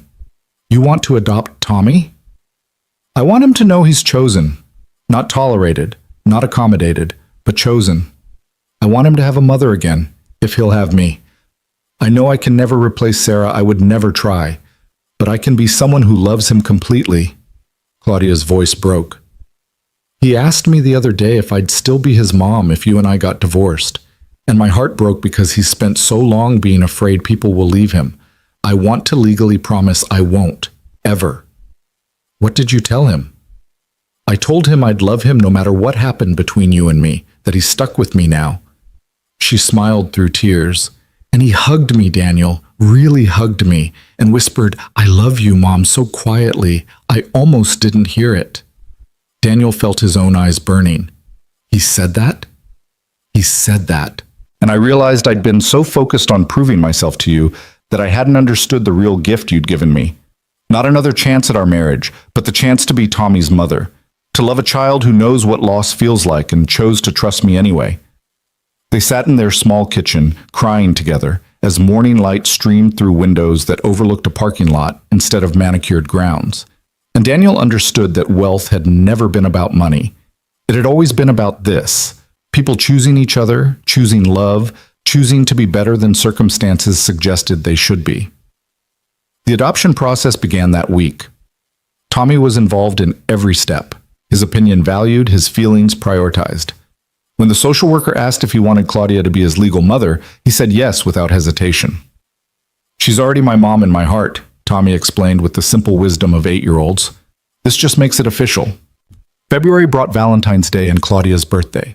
Daniel planned something simple, dinner at a modest Italian restaurant, the kind of place with checkered tablecloths and a violinist who played slightly off-key. It was nothing like the expensive restaurants they'd gone to while dating, nothing like the lavish celebrations the Lancasters favored. Claudia cried when she saw it. "This is perfect," she said, squeezing his hand across the red checkered cloth. "This is real." "I can't give you the life your parents gave you," Daniel said quietly. "I know I have money now, but I don't want to live like that. I don't want Tommy or the baby growing up thinking worth is measured in dollar signs." "Good, because I don't want that either." Claudia touched her belly, now visibly swollen with their daughter. They'd learned it was a girl at the ultrasound the week before. "I want her to grow up like Tommy's growing up, knowing the value of hard work, understanding that kindness matters, learning that the best things in life aren't things at all." "Your parents would hate hearing you say that." "I know." Claudia's smile was sad but certain. "They've called 37 times since New Year's, left messages saying I'm throwing my life away, that I'll regret this, that I'm choosing poverty over prosperity." "Do you? Regret it?" "Not even for a second." She leaned forward. "Daniel, I have everything I need. A man who challenges me to be better. A son who's teaching me what real love looks like. A daughter on the way who'll never question whether she's valued based on her bank account. What could possibly be better than that?"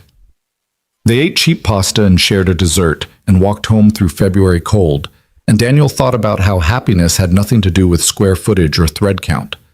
It was measured in Claudia's laugh, unguarded and real, and how she stopped to look at Valentine's displays in store windows with genuine delight rather than calculating their cost. In the way she hummed while doing dishes, a habit she'd never shown at the estate because there'd always been staff to handle such pedestrian tasks. March arrived with Tommy's spring break and an unexpected visitor. Daniel answered the apartment door to find Richard Lancaster standing in the hallway, looking even more uncomfortable than his last visit. "I need to speak with you," Richard said stiffly. "Both of you." Claudia emerged from the bedroom, her pregnancy now obvious, and stiffened when she saw her father. "Dad, what are you doing here?" "May I come in?" Richard's request was so uncharacteristic that both Daniel and Claudia exchanged surprised glances before stepping aside. Richard entered the modest apartment, taking in the second-hand furniture, the art projects on the refrigerator, the small space that held more warmth than his mansion ever had. He stood awkwardly in the living room, a man completely out of his element. "Your mother sent me," he began, then stopped himself. "No, that's not true. I came because I needed to see for myself." "See what?" Claudia's voice was guarded. "Whether this was real, whether you'd actually chosen this," he gestured vaguely, "over everything we gave you." "I chose love over luxury, Dad." "Yes." Richard was quiet for a long moment. "Your mother is furious. She says you've embarrassed the family, thrown away your heritage, betrayed everything we taught you." "I know what Mother thinks. Is that why you came, to tell me that?" "No." Richard moved to the window, staring out at the parking lot. "I came because I've been watching you. The social media post stopped, but Jennifer Morrison's been giving updates to your mother's bridge club, about your work at the nonprofit, about the memorial wing for Daniel's first wife, about the adoption proceedings for the boy. His name is Tommy, Dad, and yes, I'm adopting him. I know his name. Richard turned back to face them. I know his name now. I didn't before, and that's my shame to carry. He looked at Daniel. You were right, what you said when you left, about us measuring worth in dollars instead of character, about raising Claudia to value all the wrong things. Daniel didn't respond, too shocked to find words. I've spent 3 months watching my daughter be happier in a rundown apartment than she ever was in a mansion. Watching her work harder for a nonprofit salary than she ever worked for anything in her life. Watching her become a mother to a child she didn't give birth to with more dedication than I've seen in most biological parents. Richard's voice roughened. And I've had to confront the fact that we failed her, Evelyn and I. We taught her to be afraid of anything that didn't come with a price tag. We taught her to measure people by their bank accounts. We taught her that love was secondary to legacy. Why are you telling us this? Claudia asked, her voice barely above a whisper. Because I'm proud of you. The words seemed torn from Richard. For the first time in your life, you've made choices based on conviction rather than comfort. You've chosen to be someone of substance, and I'm proud of you. I don't know if that matters anymore, if I've lost the right to say it, but I needed you to know. Claudia was crying now, silent tears tracking down her face. It matters. It matters a lot. I don't expect forgiveness. I don't expect you to come back to the estate or to reestablish connection with your mother. She's still convinced you'll come to your senses eventually, but I wanted to meet my grandson. Richard looked toward Tommy's closed bedroom door. If you'll allow it, I want to know the boy you've chosen as your son, and I want to be in my granddaughter's life, if you'll let me. Not as Lancaster the businessman, but as a grandfather who's learning that there are more important things than quarterly reports. Daniel and Claudia looked at each other, a silent conversation passing between them. Finally, Claudia nodded. Tommy, she called, can you come here for a minute? Tommy emerged from his room, book in hand, and stopped when he saw Richard. Tommy, this is my father, your grandfather, if you're okay with that. Claudia's voice was gentle. He'd like to get to know you, but only if you're comfortable. Tommy looked at Richard with the assessing gaze of a child who'd learned to read adults carefully. Are you going to be mean to my dad? Richard blinked, startled. No. I was wrong to be unkind to your father. I'm hoping to do better. And you won't make Mom go back to being sad and scared? Is that how she was, at the estate? Yeah, she smiled a lot, but her eyes were sad. Now she smiles and her eyes are happy too. I don't want the sad eyes to come back. Richard looked at his daughter, seemed to see her clearly for perhaps the first time. No, I don't want that either, and I promise I won't try to change her back. Tommy considered this, then nodded. Okay. Do you want to see my solar system project? I got an A. And just like that, with the easy forgiveness of children. Tommy led his grandfather to the kitchen table to show him a model of planets made from painted styrofoam balls. Richard listened with what appeared to be genuine interest, asking questions, praising Tommy's work, becoming grandfather rather than patriarch. Claudia leaned against Daniel, watching them. I never thought I'd see my father sitting at a kitchen table looking at a third-grade science project like it was a business presentation worth billions. People can surprise you, Daniel said quietly. He still has a long way to go. They both do. Mother probably won't ever come around. But he's trying. That's something. It's everything, Claudia corrected. It's proof that it's never too late to choose differently. April brought spring in Claudia's baby shower, organized by Jennifer Morrison and the women from the nonprofit. It was held in the community center where Claudia worked, decorated with handmade streamers and a cake from the local grocery store. The guests were a mix of nonprofit colleagues, neighbors from the apartment complex, teachers from Tommy's school, and Marcus with his new girlfriend who taught kindergarten. Richard attended, looking profoundly out of place but making genuine effort to engage with people he would have dismissed as beneath notice 6 months earlier. Evelyn had been invited but declined, sending an expensive gift with a card that read simply, "For my granddaughter. Perhaps one day you'll understand." The gift remained unopened in the corner. Claudia opened presents from people who'd spent more thought than money: handmade blankets, gently used books, a photo album filled with pictures of Tommy and Daniel and Claudia over the past months, documenting the transformation of their family. Mrs. Chen gave Claudia a pair of jade bracelets that had belonged to her own mother. "For protection," Mrs. Chen said, clasping them on Claudia's wrists, "and for luck, but mostly to remind you that family is built by choice and commitment, not by blood and obligation." Claudia hugged the elderly woman, both of them crying, and Daniel watched his wife be embraced by a community that valued her for who she was rather than what she had. This was wealth, he thought. This was legacy. Not trust funds and real estate, but connections built on authenticity and sustained by genuine care. The party ended with Tommy presenting Claudia with a drawing he'd made. Their family of 4, holding hands under a sun with rays like fingers reaching across the sky. In Tommy's careful 3rd-grade handwriting, he'd written, "My family is love." Claudia framed it and hung it in the apartment's living room, in the place of honor where the Lancasters would have hung expensive art. May brought the adoption finalization. They stood in family court, Daniel, Claudia, Tommy, Marcus, Jennifer, Mrs. Chen, and Richard, who'd asked permission to attend, while a judge made official what had already been true in their hearts. "Thomas James Hart," the judge said, using Tommy's full legal name. "You're now legally the son of both Daniel Hart and Claudia Lancaster Hart. Do you understand what that means?" "It means I have 2 parents who chose me," Tommy said clearly, "and a sister who's coming soon. It means I'm not alone anymore." The judge smiled, her eyes suspiciously bright. "That's exactly what it means. Congratulations to your family." Tommy hugged Claudia first, whispering something that made her cry. Then he turned to Daniel. "I have 2 moms now, Dad. One in heaven and one here. Is that okay?" "That's more than okay, buddy. That's perfect." They celebrated with pizza at Tommy's favorite place, the one near their old apartment. Richard joined them, attempting to navigate the foreign territory of paper plates and red plastic cups with admirable grace. "This is good pizza," Richard said, sounding surprised. "Best in the city," Tommy declared.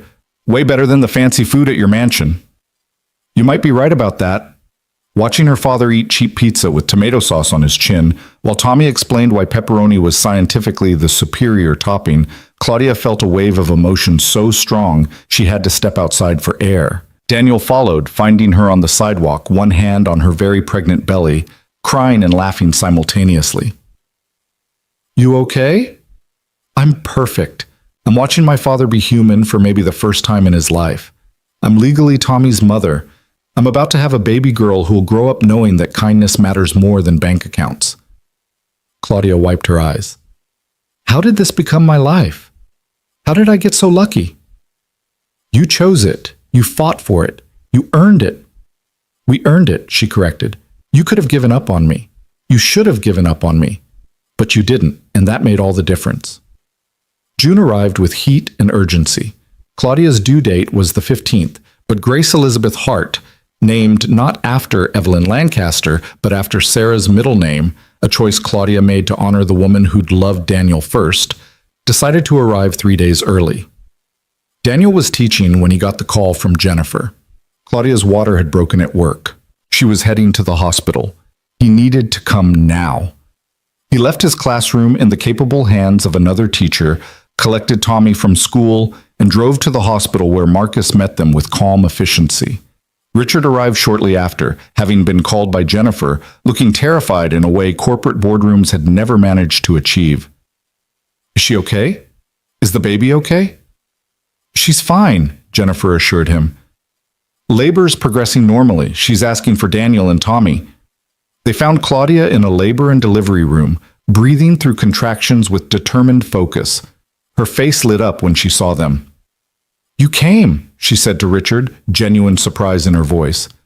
"Of course I came. You're my daughter. You're having my granddaughter."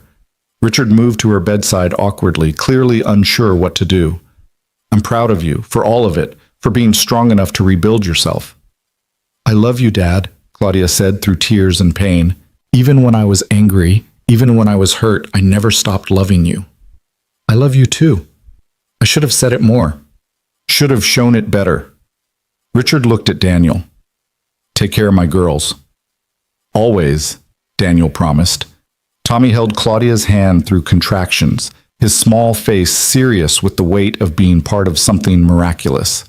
Between contractions, Claudia talked to him about what to expect, about how his sister was coming to join their family, about how much Grace was going to love having him as a big brother. I'll teach her everything I know, Tommy promised, about solar systems and good pizza and why it's okay to cry when you miss someone. And I'll tell her about both grandmas, Grandma Sarah and Grandma Evelyn, so she knows where she came from. Grace Elizabeth Hart arrived at 11:47 p.m. on June 12th, weighing 7 pounds and 2 ounces, with her mother's eyes and her father's determination. The moment they placed her on Claudia's chest, everything else fell away. The pain of labor, the exhaustion, the anxiety. There was only wonder and gratitude and overwhelming love. Daniel cut the umbilical cord with shaking hands. Tommy, allowed in the room because they'd requested it, stared at his baby sister with naked adoration.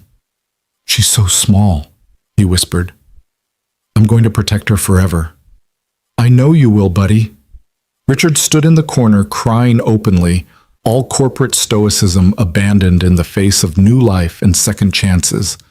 Later, when Claudia and Grace were resting, when Tommy had fallen asleep in the chair beside his mother's bed, Daniel stepped into the hallway to call Mrs. Chen with the news. He found Richard there, staring out a window at the hospital parking lot. Thank you, Richard said without preamble. For what? For not giving up on her.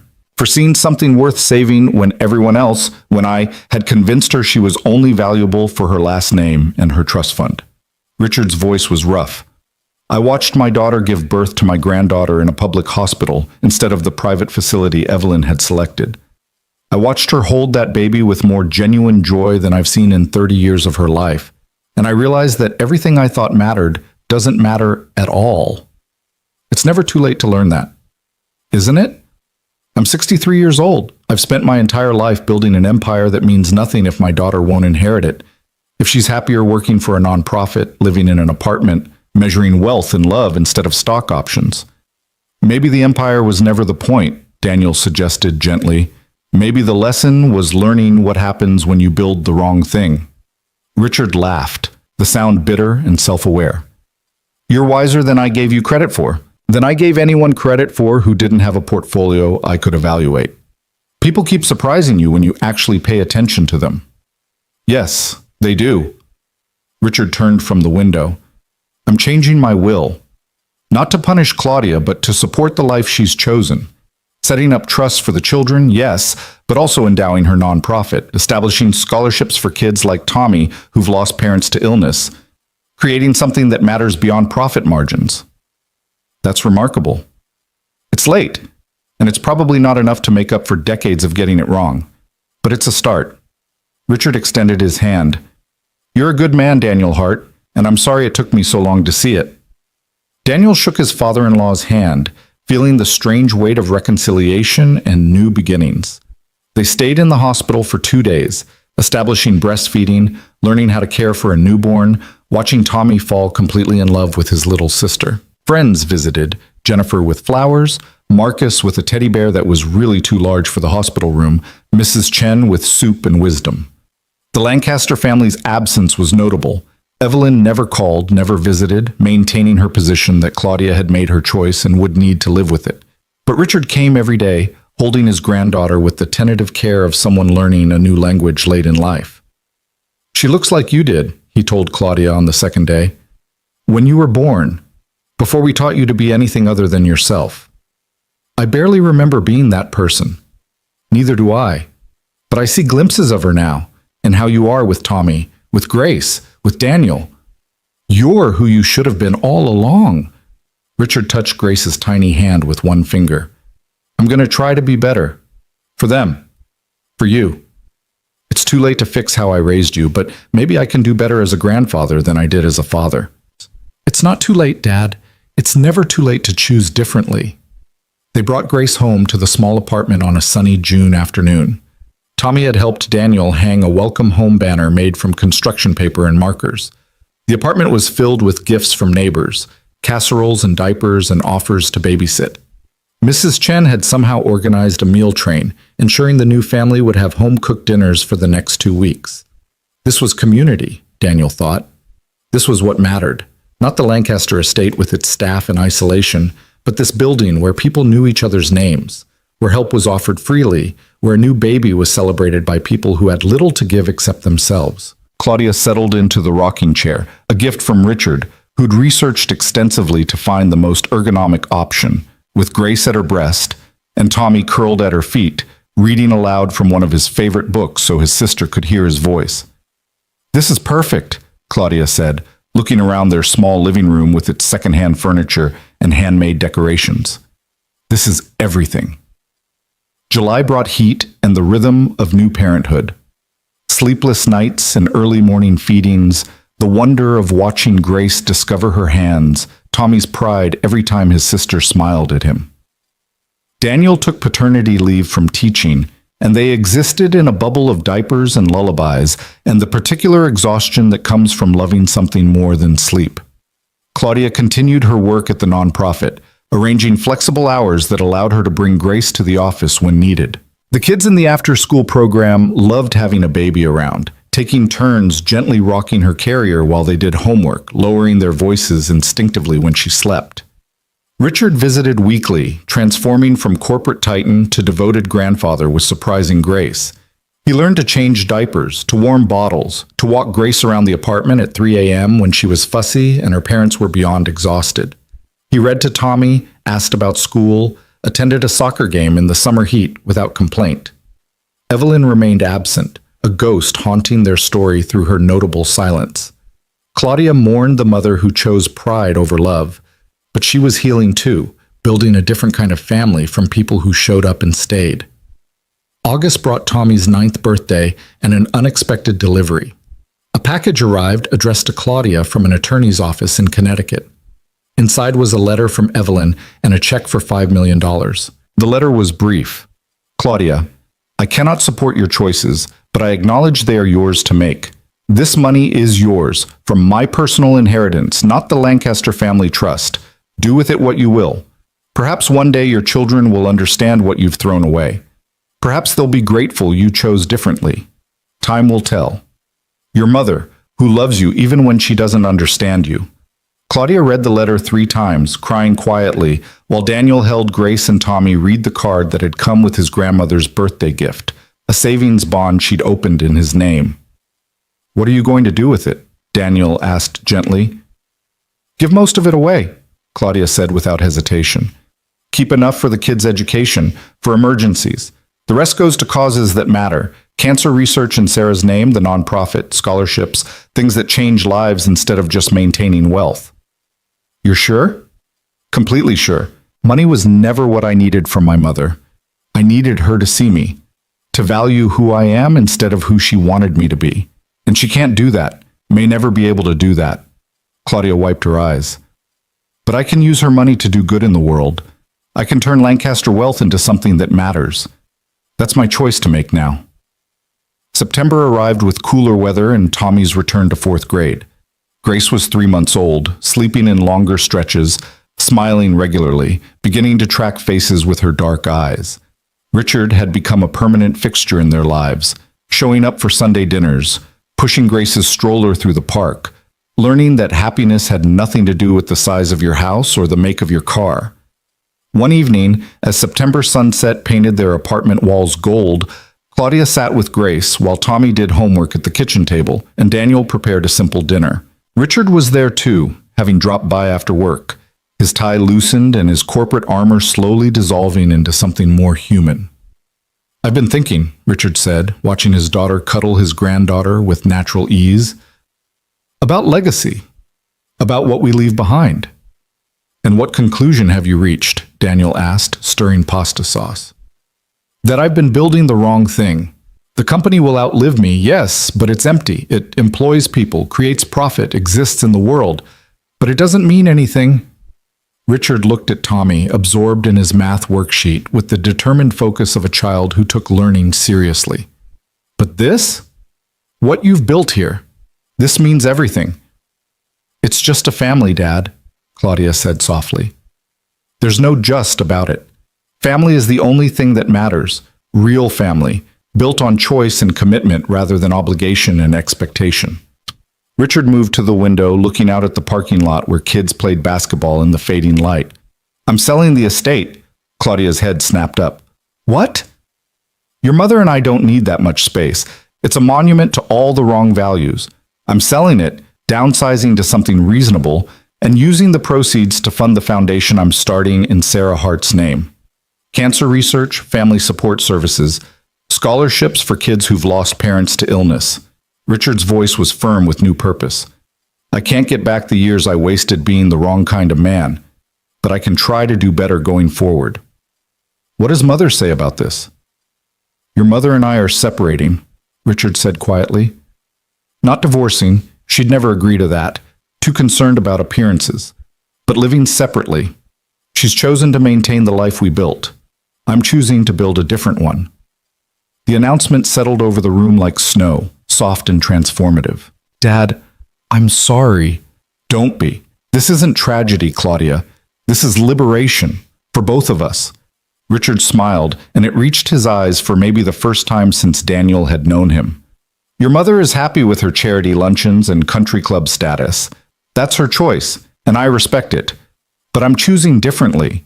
I'm choosing to be the kind of grandfather who shows up, the kind of father who values who you are, the kind of man who measures success in changed lives instead of quarterly earnings.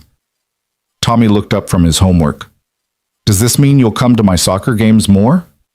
Every single one, Richard promised, and Grace's recitals when she's older, and whatever Tommy's sister wants to do. I'm going to be there for all of it. Cool, Tommy said, returning to his math with the easy acceptance of children who take love as it comes. October brought Halloween and Grace's first costume, a pumpkin outfit that made everyone who saw her smile. Tommy dressed as a scientist, complete with lab coat and safety goggles, explaining to anyone who'd listen about the importance of STEM education. They trick-or-treated through their neighborhood, Richard accompanying them with visible delight, carrying Grace when Claudia's arms got tired, helping Tommy navigate curbs in the dark. At one house, an elderly neighbor commented on what a lovely family they made. Are you the grandfather? She asked Richard. I am, Richard said, and the pride in his voice was unmistakable. These are my grandchildren, Tommy and Grace. Walking home with bags of candy and tired children, Daniel reflected on the strange journey that had brought them here. A prenup designed to humiliate him. A marriage built on money and contempt. An inheritance that changed everything by revealing what mattered and what didn't. And now this. A family rebuilt from broken pieces, stronger because they'd chosen it rather than inherited it. November brought Thanksgiving and a dinner that would have been impossible a year ago. They gathered in the apartment. Daniel, Claudia, Tommy, Grace, Richard, Marcus and his girlfriend, Jennifer and her husband, Mrs. Chen and her extended family. 20 people crammed into a space meant for half that many, eating turkey Daniel and Richard had cooked together, sharing stories and laughter and the easy intimacy of people who'd chosen to belong to each other. Richard proposed a toast, standing awkwardly in the crowded living room with a glass of modest wine. A year ago, I thought I knew what mattered. I thought wealth was the ultimate measure of success. I thought family meant maintaining legacy and appearances. He looked at Claudia, at his grandchildren, at the gathered community who'd taught him everything his expensive education had missed. I was wrong about everything. And I'm grateful for that. Grateful that my daughter was brave enough to choose differently. Grateful that my son-in-law was patient enough to give second chances. Grateful for these children who are teaching this old man that it's never too late to learn what really matters. Hear, hear, Mrs. Chen said, raising her own glass. To family, not the one we're born into, but the one we build. They drank to that, to chosen family, to second chances, to the hard work of becoming better than you were. December arrived with the anniversary of Daniel's 35th birthday, the day everything had changed. They celebrated quietly, no grand gestures, no dramatic revelations. Just a small cake Tommy had helped Claudia bake, slightly lopsided but made with love. Just presents that focused on thought over cost. Just the four of them in their small apartment, plus Richard, who'd become a permanent fixture in their lives. 1 year ago today, Daniel said, holding Grace while Tommy leaned against Claudia. I thought I was ending my marriage. Thought I was walking away from someone who couldn't change. I'm glad you were wrong, Tommy said. I like having mom. Both moms. Grandma Sarah and Mom Claudia. Me too, buddy. Claudia wiped her eyes. 1 year ago, I was the worst version of myself. Cruel and shallow and measuring everything by the wrong standards. And you gave me a chance to be better. Thank you for that. Thank you for seeing something worth saving. Thank you for proving there was something worth saving. Richard, holding Grace's tiny hand in his larger one, cleared his throat roughly. 1 year ago, I thought my daughter had made the biggest mistake of her life. Turns out the only mistake was mine, spending 32 years teaching her all the wrong lessons. But we're both learning better now. That night, after Tommy and Grace were asleep, after Richard had gone home to his new, modest townhouse, Daniel and Claudia stood on their small balcony watching winter stars. Do you ever regret it? Daniel asked. Giving up the estate, the money, the life you were raised to live? Not even for a second. Claudia leaned against him. I have everything that matters. A son who chose to trust me. A daughter who'll grow up knowing that character matters more than bank accounts. A husband who believed in the person I could become. A father who's learning that love is measured in presence, not presents. What could possibly be better than that? Nothing, Daniel agreed. Absolutely nothing. Inside the apartment, their home that measured wealth in laughter and handmade art and the particular chaos of loving people more than things, Grace stirred in her bassinet. Claudia went to her, lifting their daughter with practiced ease, settling into the rocking chair by the window. Daniel watched his wife rock their baby, while Christmas lights from neighboring apartments cast soft colors across the room. Tommy's artwork covered the refrigerator. Toys were scattered across the floor. Dishes from dinner sat in the sink, waiting for morning. It was imperfect and real and messy and beautiful. This was what $10 million couldn't buy. This authenticity, this hard-won peace, this family built on choice rather than obligation.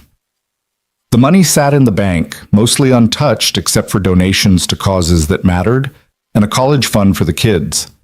It had served its purpose, not by providing comfort, but by exposing character, by revealing who people really were when the pretense dropped away.